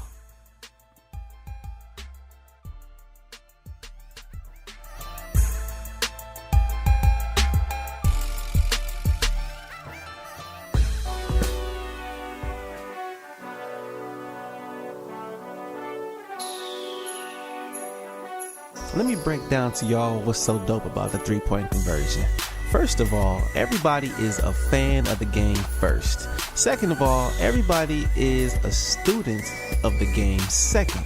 And third of all, we're the average sports fan just like everybody else. We're not coming in here, walking with our nose tipped high, acting snooty, acting brand new. This is a grassroots organization. Bar none. The 3-point conversion, where fans' opinions matter. Be sure to visit the website www.the3pointconversion.com. Get your fix, get your articles, multimedia, and everything else that you, as a sports fan, need. So again, the3pointconversion.com. It's where it's at, man, where fans' opinions matter.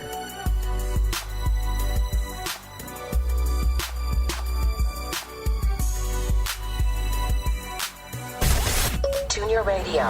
Tune in now. You can tune in to this radio station on any smartphone or tablet. iPhone, Android, BlackBerry, Nokia, Samsung, Windows phones, or whatever you have. Download the free TuneIn app from your phone or tablet's app store. Tune in with music, sports, news, and comedy from over 70,000 radio stations around the world, including this Beasley Broadcast Group station. Check it out at tunein.com or your app store. Hi, I'm Cole Johnson of Cole Sports, and you're checking out the 3-Point Conversion. Keep it locked.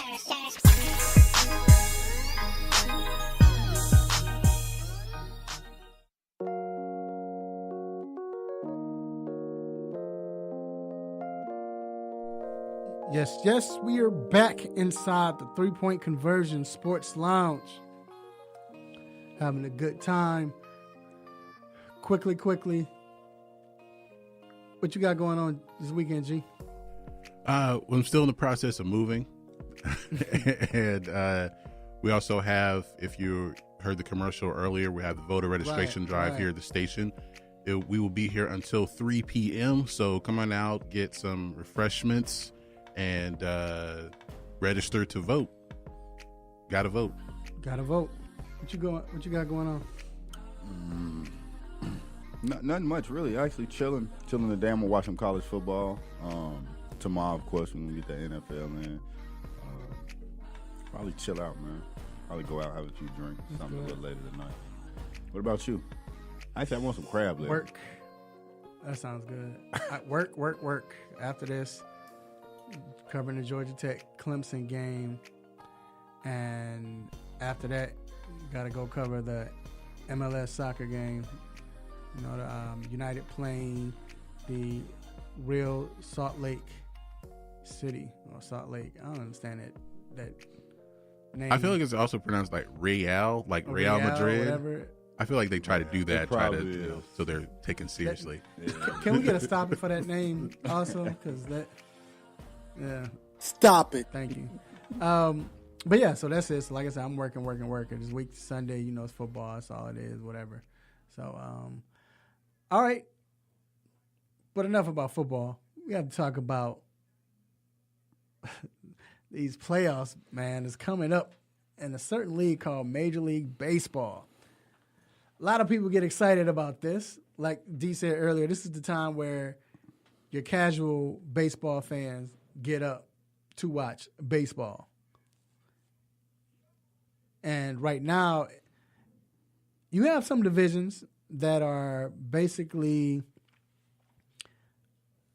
I guess, you know, it's already set out. You know who's going to win. Like, for instance, we know the Braves, their magic number's 2. It's only 9 games left. Phillies are not coming back. The way they've been playing, I think they are 15-27, you know, like lately. Like so their youth showed Atlanta's didn't. Right. And even watching the game last night, the Phillies, this is how I knew it was over, and the Braves, their mentality. So it was a play, and I'm pretty sure that there's a lot of Braves fans that punched a hole in their TV if they're that passionate. When the game was I can't remember. I don't know if the game was 4-3. Might have been 4-3 or 3-3. Either or. It was a hit up, a lazy pop fly. It wasn't even a pop fly, but it was real lazy. And Acuna overran it. He came up and realized he overran it and tried to leap up to catch it and went over his head. And 2 runs scored, and then another run scored. So the score was like 6-3, I think, or 5-3. Mm-hmm.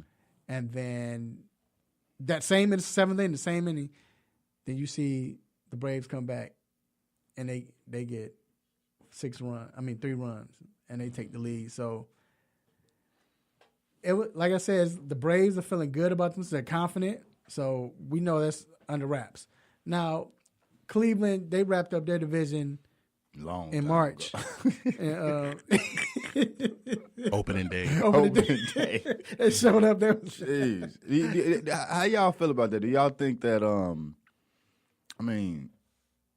Like, that division is horrible. And not to say that Cleveland isn't good, right? Because they was in the World Series 2 years ago. So not to say they aren't good.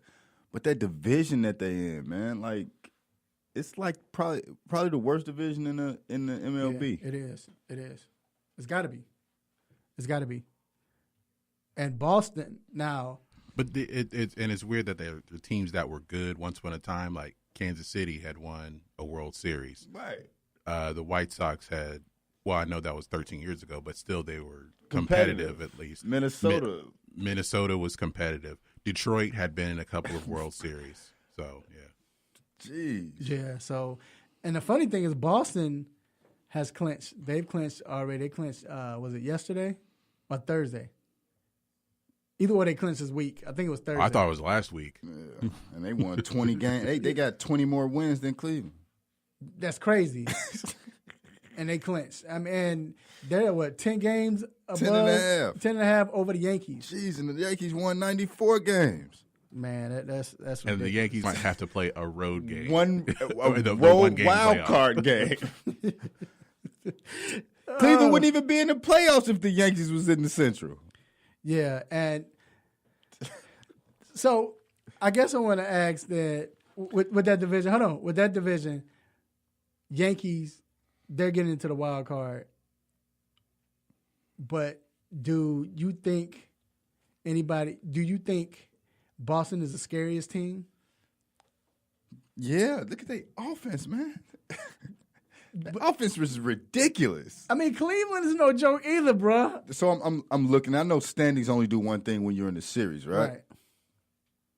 Like, look at their home record, 54-21. They're not losing at the crib. I don't know, man. I got to go with Boston, man. They loaded, and then you got Chris Sale. Yeah, Chris Sale is nasty.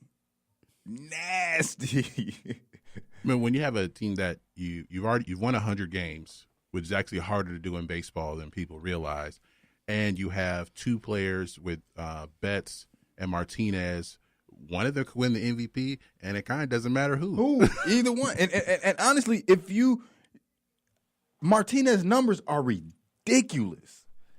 He's batting like 3-something. I'm gonna pull it up and see exactly what he's batting because he is tearing it down. Yeah, he's doing good, and well, I shouldn't say good. 330. Yeah. So it's not like he's just batting 280. 330, 41, and 124.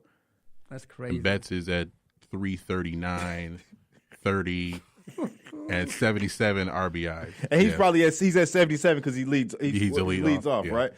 But a leadoff man doing that, like, dude, the first 5 players you finna pitch against, you need to be worried.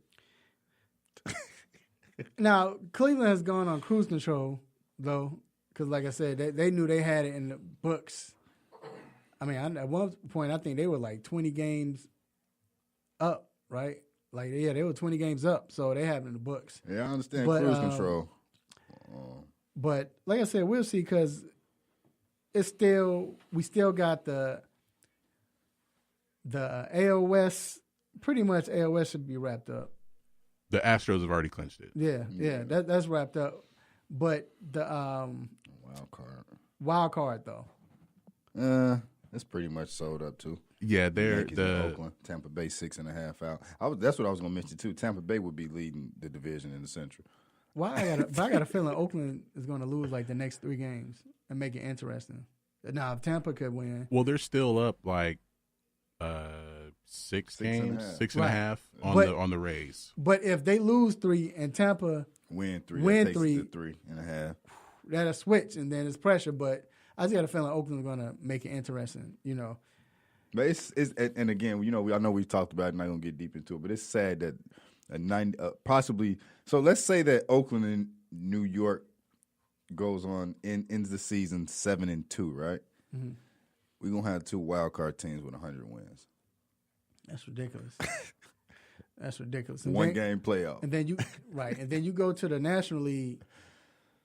None of them winning 100 games, but the Braves. We talked about them wrapping. Basically, they're going to wrap that up.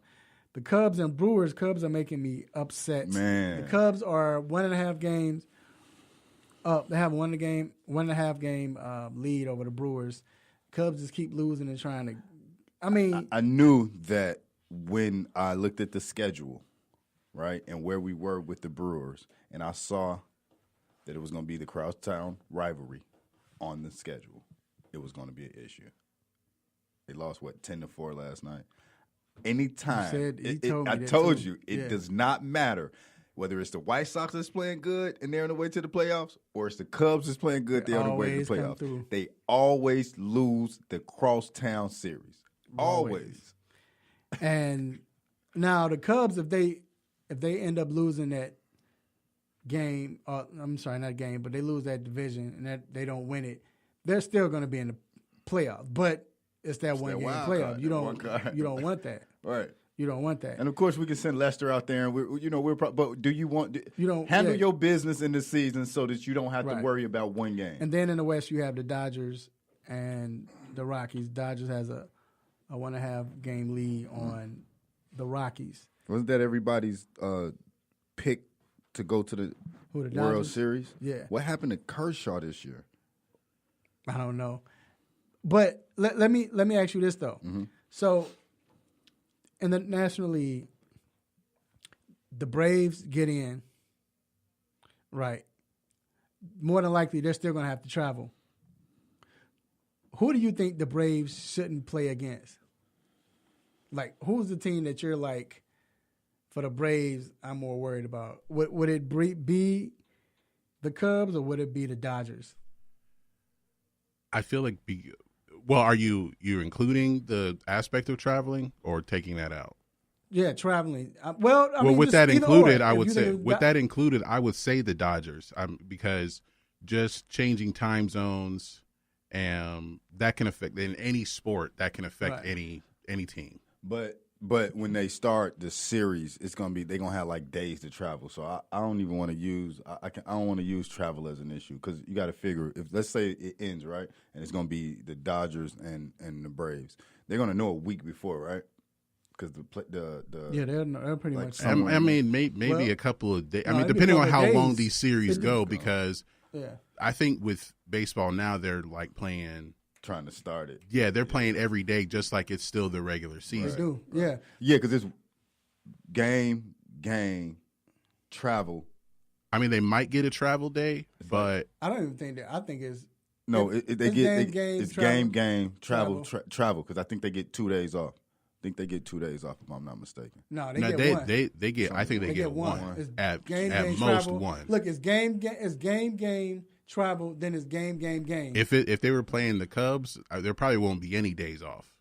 They'll play 5 straight days, probably. So, or 7 if it's even LCS. with eliminate traveling, what's the team that you feel the Braves saying we don't want to play this? I know they're young and I know they're excited. They want to play anyone. Yeah, we can play any whatever. I think the Cubs more so because I think the Dodgers has been a disappointment in the playoffs.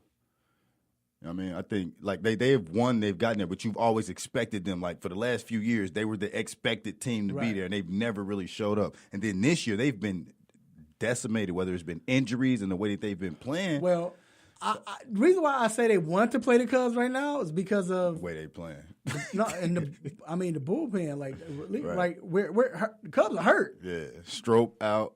Yeah, Morrow is out, and with the Braves. Their relievers are playing like they're hurt. It'll probably even it out, right? To play the Cubs more so playing the Dodgers.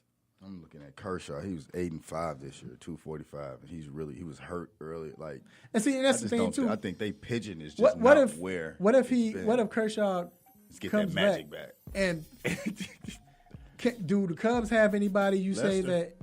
Lester always shows up in the playoffs. Right. I know he's been kind of. I'm saying, but is he scary like a Kershaw? He wins in the playoffs. Like let's take away the pitching and he wins in the playoffs. That means a lot. That's that experience factor, right? And then the Braves are that young team, right, where they make that mistake. They might chase that pitch. They may do that. That's why I'm saying that Chicago is a playoff tested team, right? Hold on, man. What's somebody say? So All right, H.O. So shout out to H.O. H.O. said, we got to go, though. He said MLB Central is like the Big Ten football. Okay. Okay. You got that. Okay. No, okay. That. So when we play each other, we got to go to one of those games. And I might not even go as a media. We're going to one of those games, H.O. All right? Which games? When the Cubs come here. Oh, yeah. We got to go to one of those games, bro. You talking mess like that? Okay. But anyway, we're going to take a quick break. We'll be right back.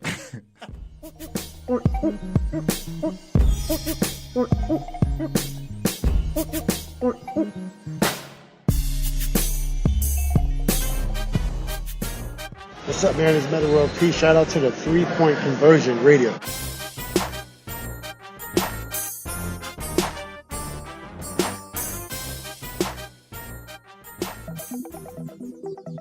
Are you tired of limiting yourself from tasty food because you want to eat healthy?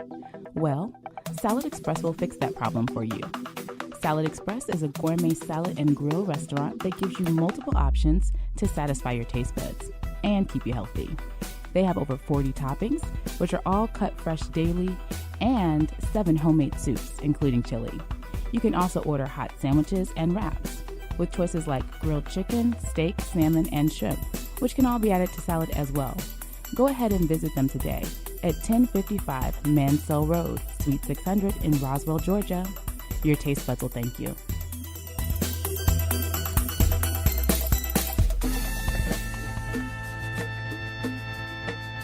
What's up? This is Anthony Hamilton, and you're listening to the 3-Point Conversion.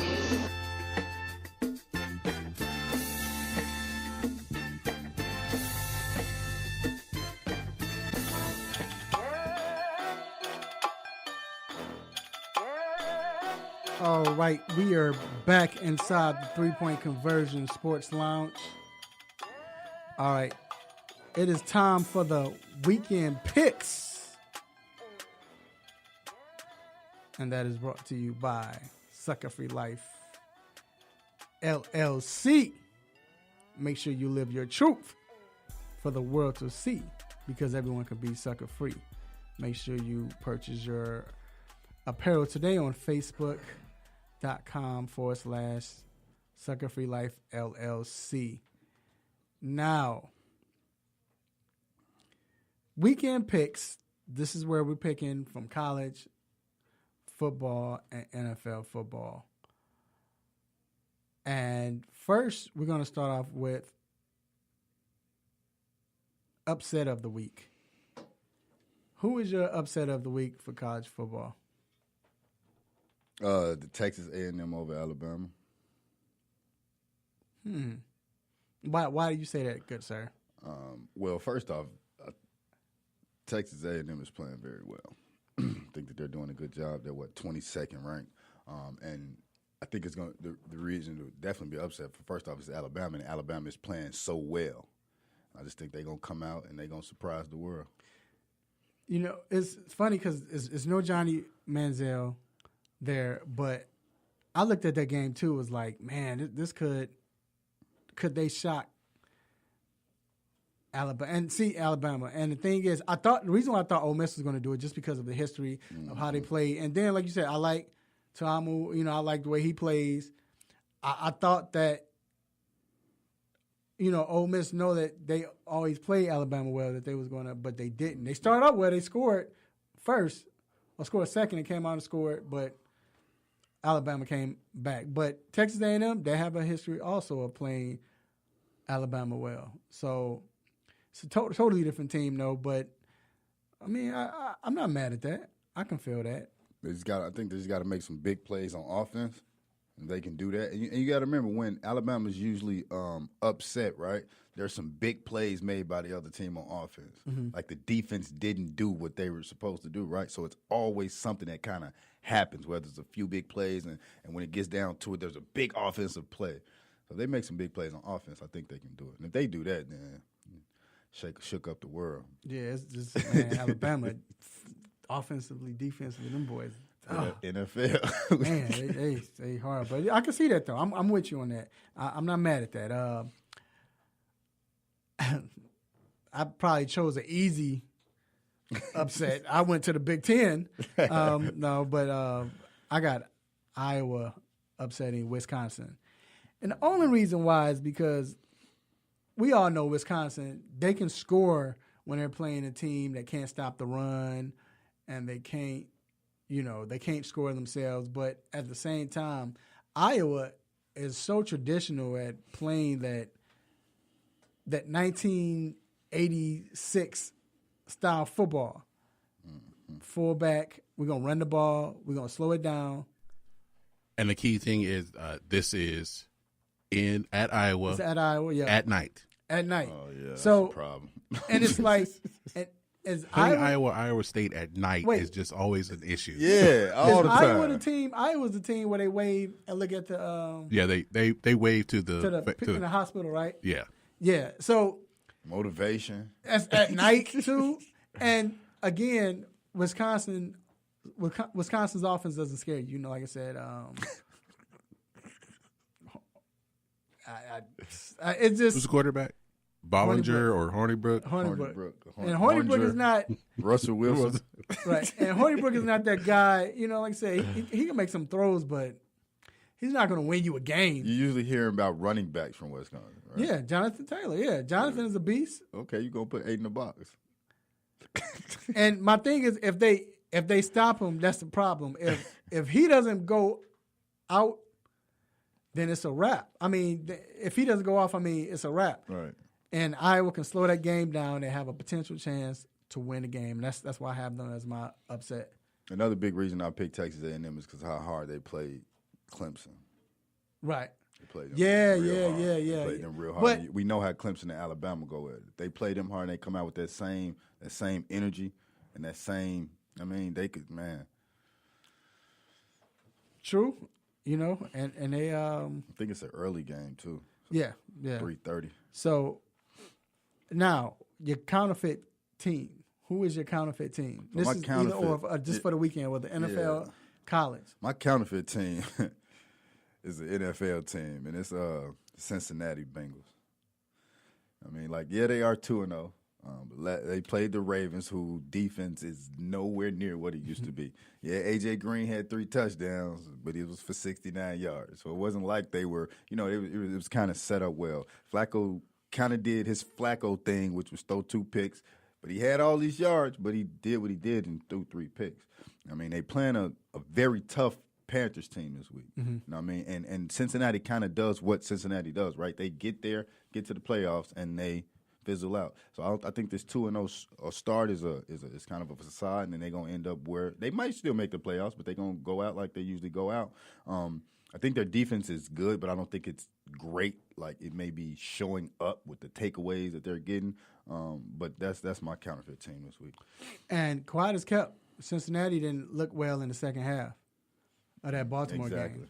Exactly. And Baltimore had a chance to come back. Right, because they was up early. The game was so-called, quote unquote, he had them 3 touchdowns, I think, in the first half. Like in the first quarter. Right. Like, it was crazy. Yeah. It was in the first quarter. And you thought, okay, man, this might be a blowout.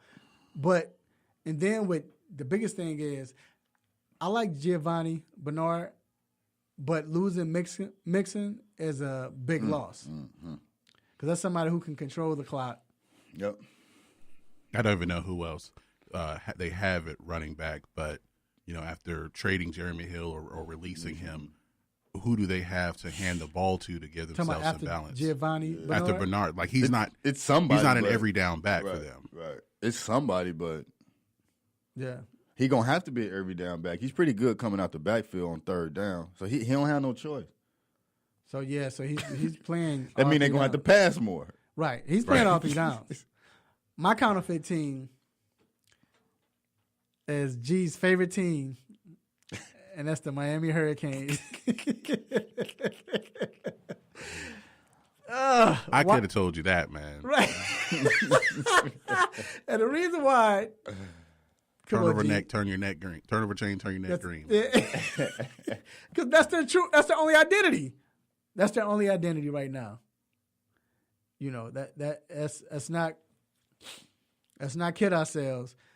I thought Miami last year, I didn't think they had an identity. They were just hype. I mean, And the thing is, it's funny because it looked like they were turning into the Hurricanes of old because the Hurricanes had that swagger back then. But the Hurricanes back then also had an offense. Right. Are they ranked? They're not even ranked, right? No, they're ranked. I was asking because I know that they were when the season started. I said that, and I said that last year. I was like, they're not as good as their record because they got Georgia Tech should have beat them easily. So, do you think that Florida International has a chance against Miami? Against Miami today? Nah, I'm not.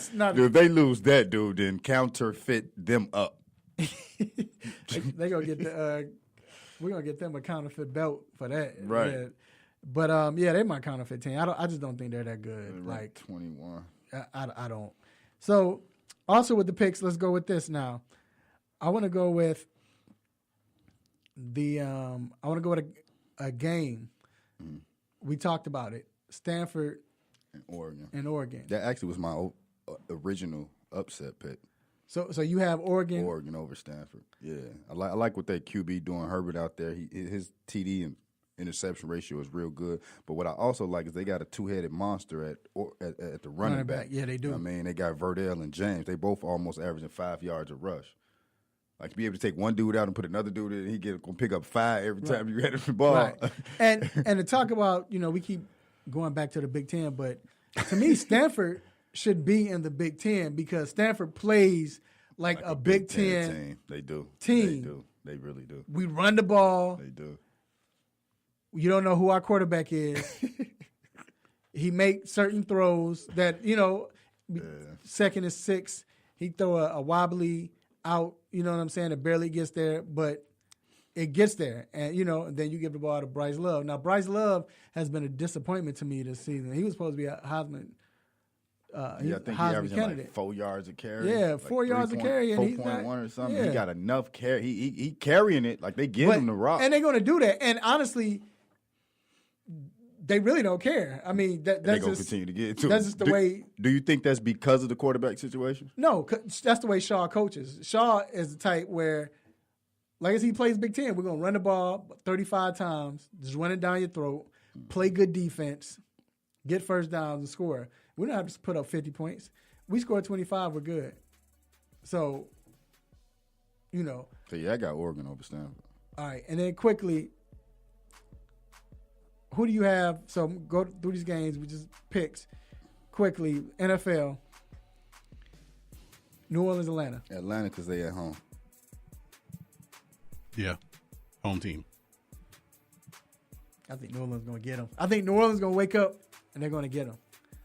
I mean, like, New Orleans has a chance because of what the Falcons are missing on defense, but the Falcons, I think they're going to play well at home this year, I think. That's the only reason. Like, later on this year when they go to, I'm riding with New Orleans. I think that's what it's going to be. I just think that being in that Benz Stadium is going to do something for them today.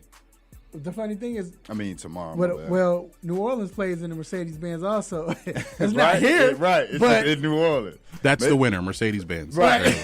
Maybe they go. Right, that's the winner. Maybe they gonna win because they feel like they are at the crib. But no, I think Saints. I just think Saints. Drew Brees and the team rides up, and it's funny I said that, and they rise up against the Atlanta Falcons. All right, touche. L.A. Chargers versus the Rams. Rams. That would be my upset pick. I think Chargers get them. I don't think you can stop their offense. Wait, where are they playing? They hadn't played anybody. Where's that game? L.A. I mean, they both. They're both in L.A. though. I mean, I'm sorry, the Rams. I meant the Rams. I'm sorry, I meant the Rams, and I thought about it. Okay, because if they were playing in that cardboard box that the Chargers play in, I might go with them. Well, nobody even gonna be there. Have you seen the Chargers seats when the game's played? There'd be like 6 people there.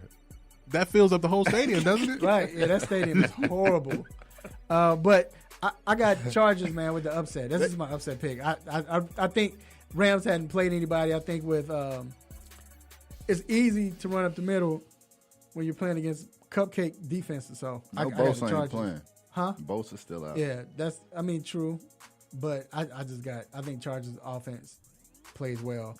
Last game, Pittsburgh, Tampa Bay. I'm going with Tampa Bay. I think Pittsburgh is in they got something going on.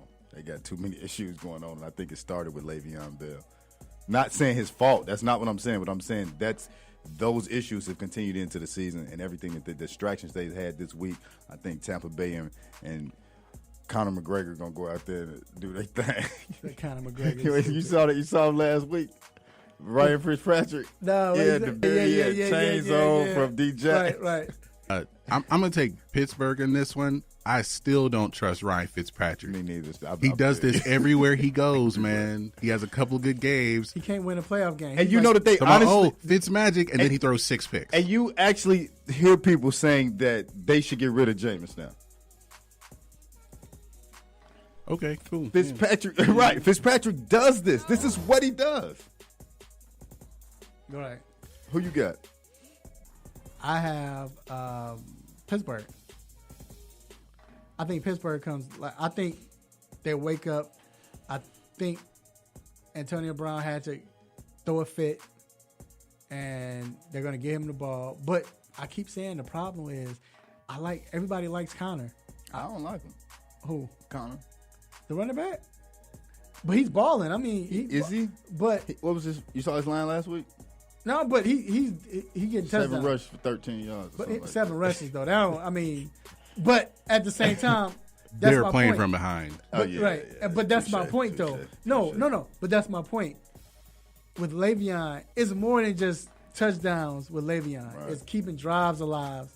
It's being able to be a option. It's being able to free Antonio Brown, because now you can't just put 4 guys on Antonio, because you have to watch out for Le'Veon coming out the backfield. I don't want to say I don't like him. My fault. I actually like a lot of things that he's doing. I know what you meant though. Yeah. I definitely don't want to say I don't like. I actually do like him. As a person, he's doing a lot of things, so it's not like that. One thing I do want to talk on is Antonio Brown. Like, he said he was mad because of their losing. Mm-hmm.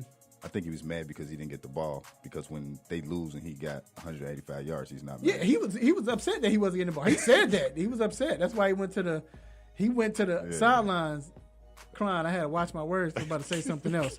But anyway, so that wraps up our picks. We're going to take a quick break, and we'll be right back with what's on our mind.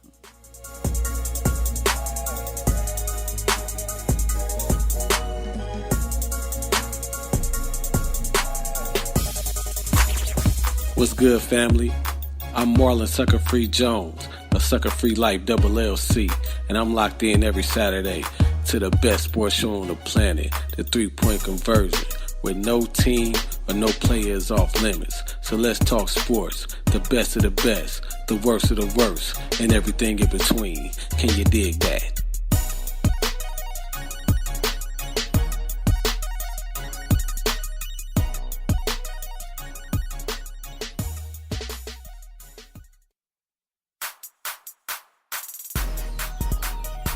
Hey, what's going on, sports fans? It's the 2018 Battlegrounds champion, Damian Adams, from The Real Deal with Damian Adams. Now, you can catch my show weekly on the 3-point conversion station on Spreaker Radio. But for right now, I'm doing what everybody else should be doing, and that's listening to Mr. Controversy and The Intellectual in the 3-point conversion sports lounge.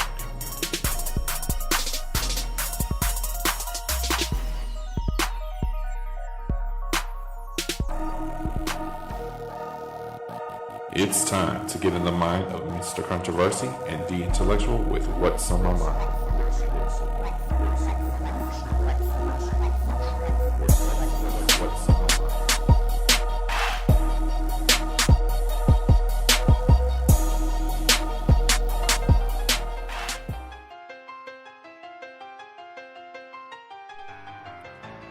All right, we are back inside the 3-point conversion sports lounge. The segment right here is what's on my mind. And let me tell you what's on my mind.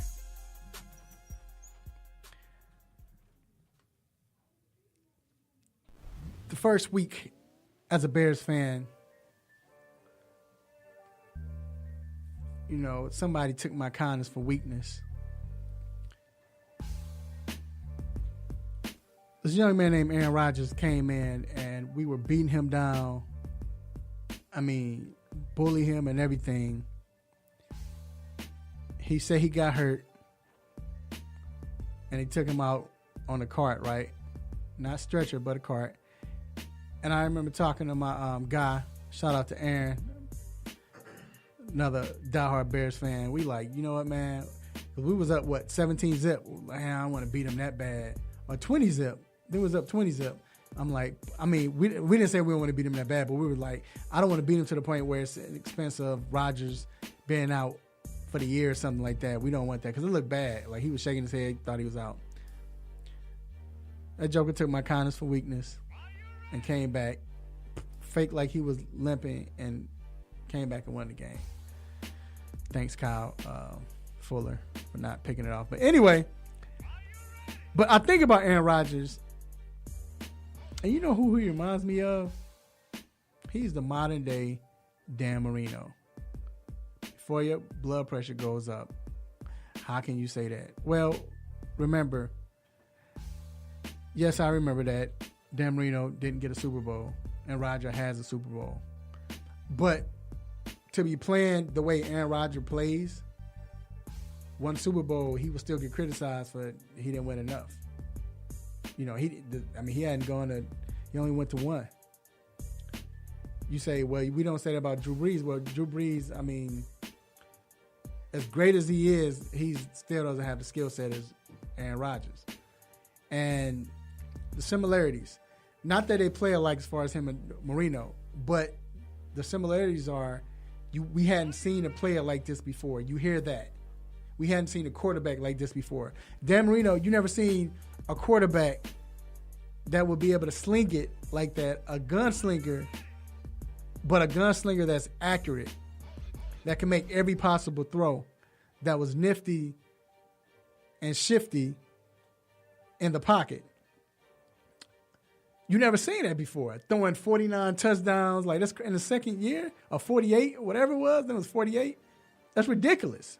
Over 4,800 yards? Like, that was unheard of. You look at Rodgers. We hadn't seen anybody, I hate Aaron Rodgers as a football player, but you hadn't seen anyone make a throw while running and so accurate. Can make any possible throw, get out of trouble, pick up 10 yards on his feet, to throw with so much accuracy and precision. You don't see that. But my point is, they're the same players as far as having those abilities that you're not used to seeing, but at the same time, as a whole, they underachieved. Now, individually, they did well, but as a whole, with their teams, they didn't have great support. Dan Marino didn't have great support. No running backs. What running backs that Aaron Rodgers had? None. So my whole point is, I look at Aaron Rodgers, and not with hate, but it's like his career is still going to be pretty much overrated in a whole or he underachieved. I'll say that because he has all the talent, a talent you've never seen before, but yet still one Super Bowl does not equal to his talent, and that's what's on my mind. Man, I definitely agree with you. You know, Aaron Rodgers might be the best quarterback in the league, right? But you can't say he's the GOAT, right? You know what I mean? Like he can, his stats and everything may be better than Tom Brady, right? But you can't say he's better than Tom Brady. Like, you can't say it. And I like Aaron Rodgers as a player. I hate him because he's with the Packers, but I like him as a QB. I forget that. I don't forget that. As far as comparing to another sport, I feel like he's LeBron. As far as to where there's all this talent, but it's hard to put him in the GOAT conversation because there are other quarterbacks other players that have won more than him. Done more. Like, you talk about the GOAT, you say Brady, he's in the conversation, comparing him to Montana. Right. But Aaron Rodgers is like, yeah, I mean, the talent is there. He may be the most talented quarterback anybody's ever seen. But you get to the playoffs every year and lose. You know what I mean? Like, first round. Right. So what's on my mind today is definitely some NFL stuff also. And the biggest thing right now, man, I'm looking at is this roughing the passer and the penalties that's been incorporated. I think this season alone, There's been 9 up to this point, somewhere in that rank, and it was 2 last year. I know it's a bigger thing that they're trying to look into, but one of the big plays that I'm looking at, which is against the Packers. It was Clay Matthews. Clay Matthews play where he hit, I think it was Kirk Cousins, if I'm not mistaken, and he drove him into the ground. I say he drove him into the ground. And it actually, it worked out well for the team that I love, because they wound up getting a tie because of it. But a lot of people are saying, man, you make that same play happen 10 times again, you don't make the call 10 times. The NFL said that they're going to use that play as put it in the video vault, so that people, not the vault, but the video stream, so that people can see what happens, what a penalty is, what's being a part of this penalty. Like this roughing the passer is getting ridiculous, man. I understand, players, injuries and things like that, but now that is pretty much the Aaron Rodgers rule. Last year he broke his collarbone because of someone falling on him. Now I can kind of understand like picking him up and driving him. You know what I mean? Like I get that, right? But a lot of these plays are just football plays. You know what I mean? It's even when you roll into a quarterback leg or you hit them below their knee, you get in trouble for that. Man, what are we playing? What is this? What is this, football for real? Well, that's why one of our engineers here, me and him, Devin, shout out to him. We done talked about it. He's thinking 5-10 years there's not going to be football, just because of the way that it's going. And it's bad, man. It's bad. And of course, we were looking at the helmet rule being a big thing, right? That was going to be the biggest thing that we're talking about, or the catch rule, all the change. We're not even talking about that no more. It's been what, 1 head penalty, two flags or so for the head. It's this roughing the passer, man. And again, I get that you don't want to hurt nobody and you want everybody taken care of and everybody safe. But man, y'all letting these quarterbacks do whatever they want. So you got to pretty much push the quarterback and hope he fall down, or hit him with your shoulder and hope he go. You got to think about it. No, you have to hit him without touching him. Right. That's you where have to use a force field. Right. You remember back in the day, Street Fighter, right? You had that fire, you got to kind of hit him with a fire Hadouken. You know what I'm saying? Dude, you can't do anything, and it is ridiculous. And again, and it's not Cam's fault, but Cam don't get them calls. Is he because he's so big? But if you hit Cam and you don't drive him, he gonna run you over and went for a touchdown. So it's bad. And I know it's kind of going somewhere else, but Cam kind of got that Shaq treatment, right? Remember how Shaq got fouled on every play, but you don't call a foul because he's so big and dominant. Cam kind of gets like that, and he gets none of these same quote unquote roughing the passers. Man, I can't say they need to clean it up because it's new and it's not going to go nowhere. We know this what it's about to be, just like the tuck rule and everything else. This what the business is, and it's turning the league into something else, man. That's what's on my mind. I get it. I agree. I definitely agree. Definitely agree, man. But you hear this music and you know what it means. It means it is time to let you go. But before we let you go, we want to give a couple of shout-outs, and we want you to stay because you might be one of them. First, I want to give a big shout-out, man. I was about to say I want to give honor to God. I want to give a big shout-out to Almighty God, who was the head of my life. Right. I was about to say that. Oh, man. No, I was a preacher's kid. But anyway, I want to give a shout-out to the big man upstairs, God Almighty, for giving me this platform to come in here and talk mess. You all listen, have you upset, happy, mad, want to give me the stop it button. Thank you. He didn't do it. Stop it. But and like I said, this is building a dream that I want. Dream. It was a dream. Then I had a vision. Now it was pain visible or visual. Which one? Which one? Visual or visible? Just a dream. I'm saying it was visual. Then it was visible, and now it's here. in the form. You know what I'm saying? But thank God for that. I want to thank my engineer. Appreciate you, bro. Thank Devin, and also thank my co-host, the intellectual, Yes. Definitely want to thank God. Without him creating everything that we doing, we wouldn't be able to do it. Definitely shout out to my co-host. And man, I just want to give a shout out to friends and family, everybody that listen, all our fans and listeners that listen and comment and give us this platform to do what we do, man. Thank you, appreciate it.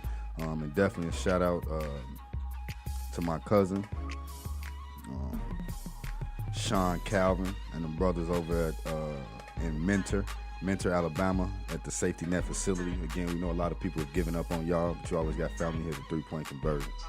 Yeah. All right, and I want to thank my family and friends, my beautiful wife, children, cousins, uncles, aunties, grandparents, I should say, play cousins, and everyone that listened to the show. We appreciate HO for coming in and chatting it up. Alan Fields.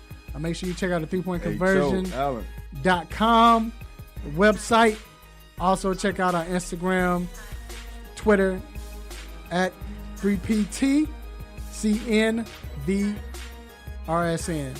And like I said, man, y'all have a great weekend. Live life. Shout out to my man Ron Witherspoon. We call him Spoon. And once again, same time next week, same show, same crazy host, same sports nonsense. Oh, eat good, watch sports. Until then, plenty of. Will you miss me? I'm out. Peace. Yes. You just got done listening to the 3-Point Conversion Sports Lounge. Be sure to follow us on our Instagram, Twitter, and Facebook accounts at the 3-Point Conversion. And also make sure you check out our website, the3pointconversion.com. Be sure to follow us live and listen every Saturday morning at 10 a.m. Eastern.